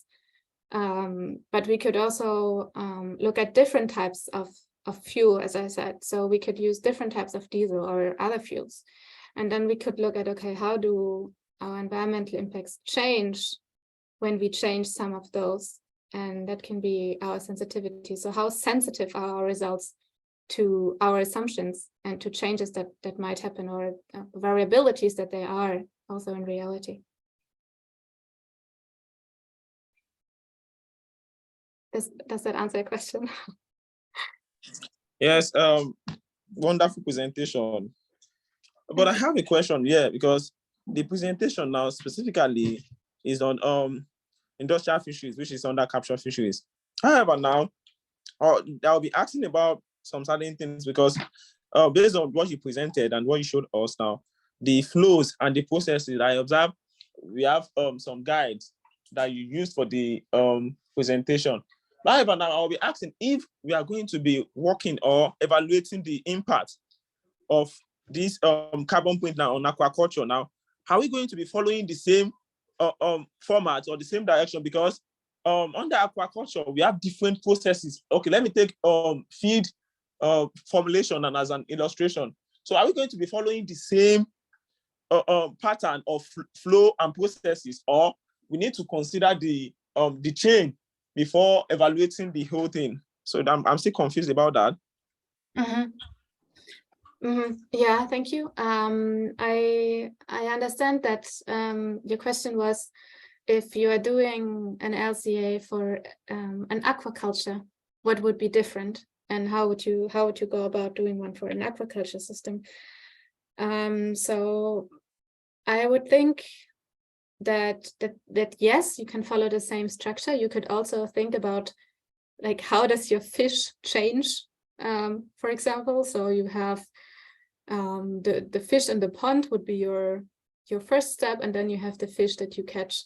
And what happens in the pond could be also your first process. And then to keep the fish in the pond or in the lake, I guess we would need some sort of construction to keep them confined, right? So actually either we build an actual pond or we use a lake that's already there. And then we need like a net or some sort of barrier for the fish. So we would use the barrier, and we would, I guess, also need the feed that you said. So we could say, okay, the feed consists of maybe soy or different types of crops. It could also consist of insects or yeah, whatever it consists of. And then we would look at, okay, how much does one fish or 1 kilogram of fish consume until it's harvested? And then we can have this formulation of the feed and then use it as one process in our first process of the aquaculture system. Does that make sense? Was that the answering your question? Otherwise, I can try again. Okay, thank you for that. I have one more question, please. Since you are relating this whole thing to aquaculture now, do you think this particular thing is, applicable to services now? And yes, services and company services. Do you think it's applicable to company services? What kind of services?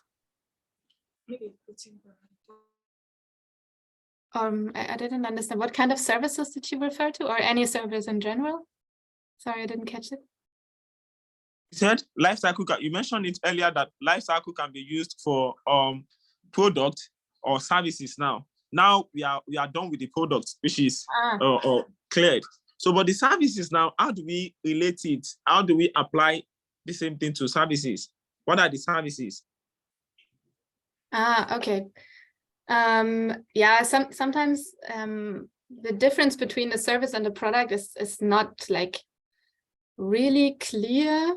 But a service could, for example, be delivery of some sort. So delivering goods from A to B, that could be a service that we look at. But of course, there's no strict boundaries. Or a service could also be a cloud, right? An internet cloud. How do we provide a cloud? But of course, to provide the cloud, we also need electricity and server rooms and whatever. So I don't think that there is really a strict like border between the two.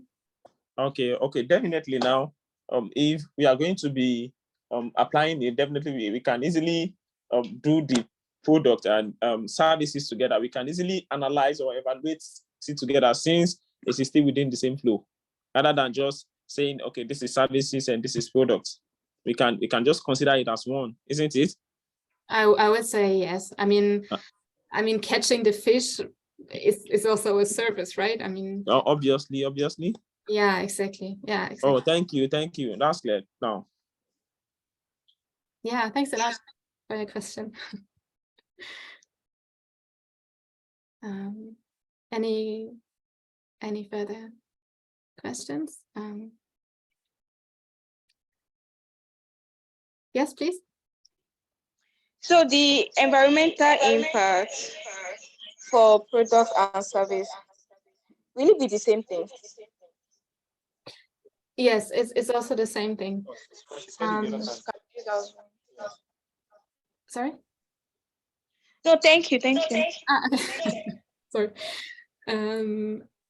Yes, the environmental impact of services and products would be the same. So also the environmental impact of a service can also be climate change, for example. If the service is an airline, they provide a service, or a bus company, they also provide a service of driving us from A to B or flying us from A to B. And that service of transportation results in CO2. So the environmental impacts are the same. There is another branch of LCA, which is social LCAs. Then that's maybe a different story when we look more at the human factor. Yeah. But in environmental LCAs, it would be the same impact categories, yes, for services and products. Yes, good thought.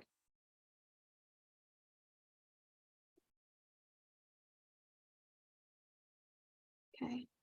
Yes, Dr. Miriam, you can go ahead. Yeah, continue. Okay. Yes, so I will just conclude. So life cycle thinking is like the prerequisite for life cycle assessment. And as we also discussed again now, is that LCAs can describe the life cycle or parts of the life cycle of a service or a product in terms of numbers, in quantitative terms, so we can grasp it kind of.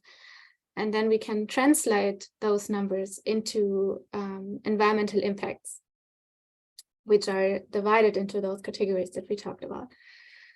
And then I think like some advice, if you like, if you're a bit curious, and I'm sure you all are, and then that you just sometimes look at the world around you through this LCA lens, right? So that you sometimes reflect on, okay, I have this in my hands, or I'm buying this now. Where does it come from? How was it produced? Where does it go afterwards? And then you can really like train your your life cycle thinking muscle. And it can also be interesting if you're like, I have no idea where this comes from. I have no idea how this is produced.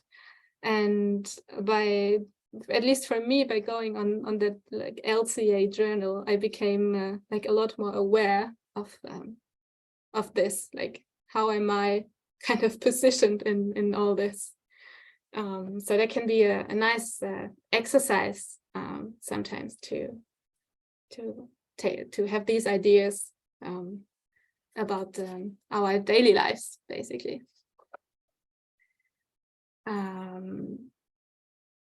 Yes, and that's it from my side. Thank you very much. I'm grateful that I was given this opportunity to give this small lecture to you, and I hope that you could take something out, that you enjoyed it. And if you have further questions, then you can contact me or Dr. Elik Bede, and he can forward a question to me, and I'm sure we can find ways. And yes, thank you very much for your time and for following today.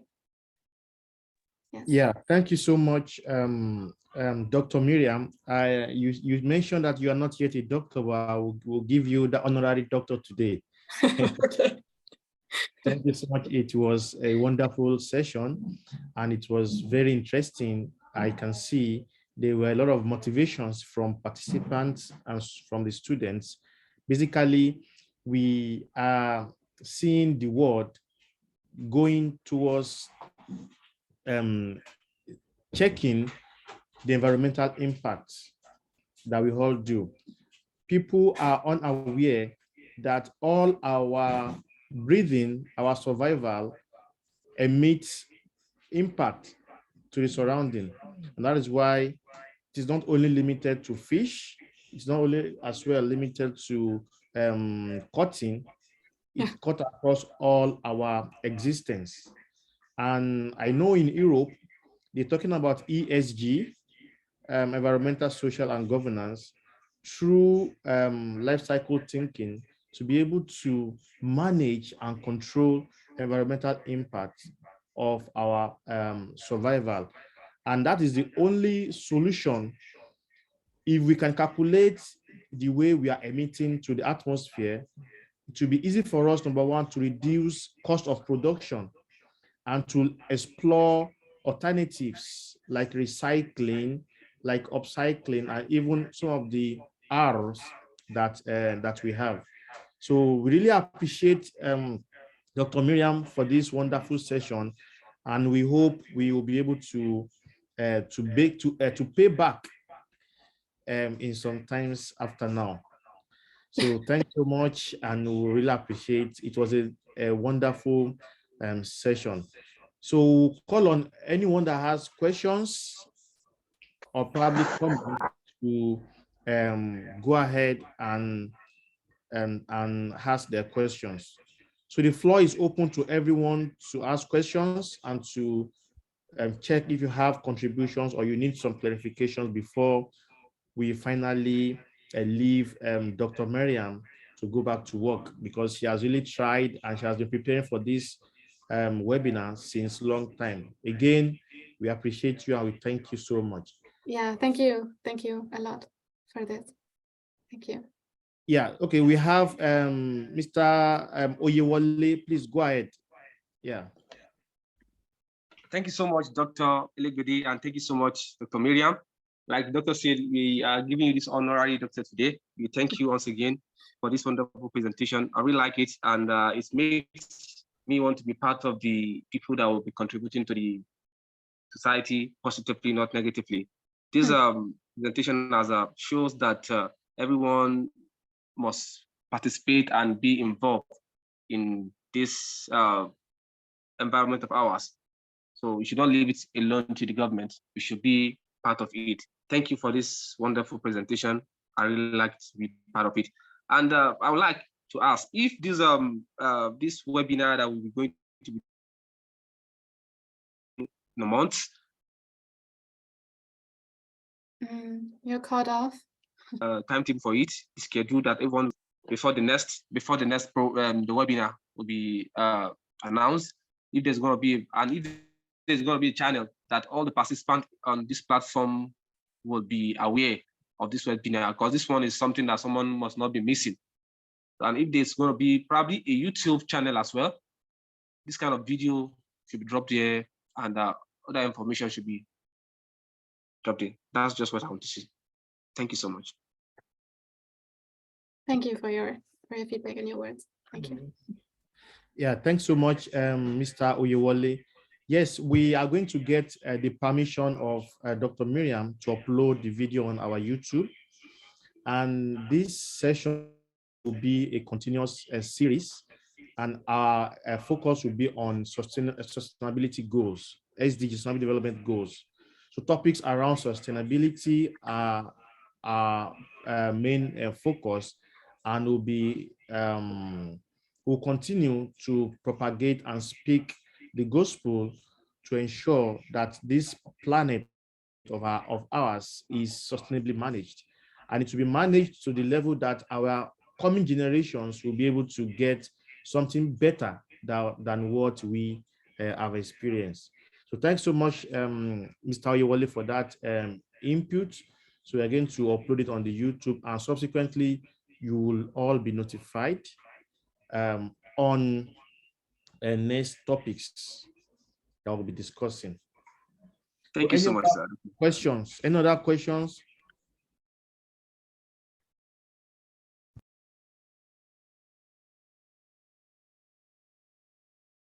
In absence of none, I would like to recognize the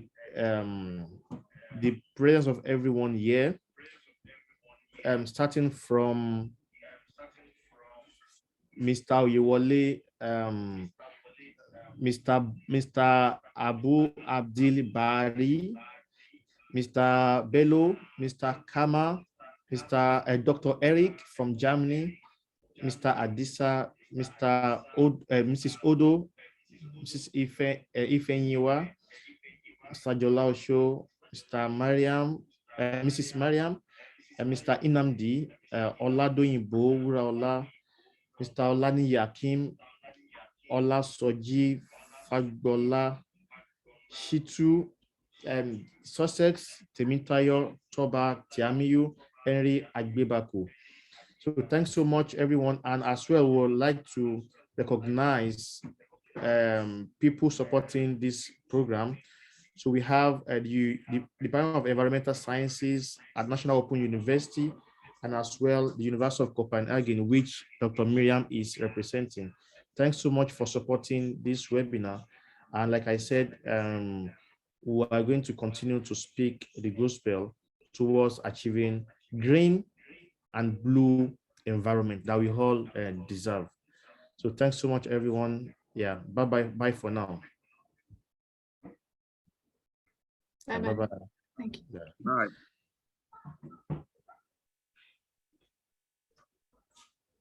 Bye.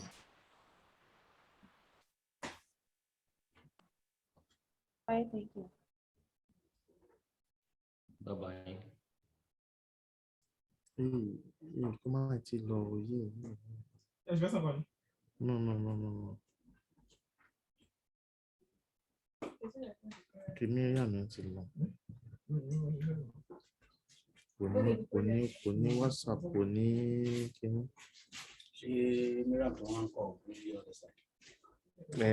Miriam tó sọ̀rọ̀ yẹn, kò ní WhatsApp. Òyìnbó kì í lo WhatsApp, bẹ́ẹ̀ ni wọ́n á jókòó ti WhatsApp.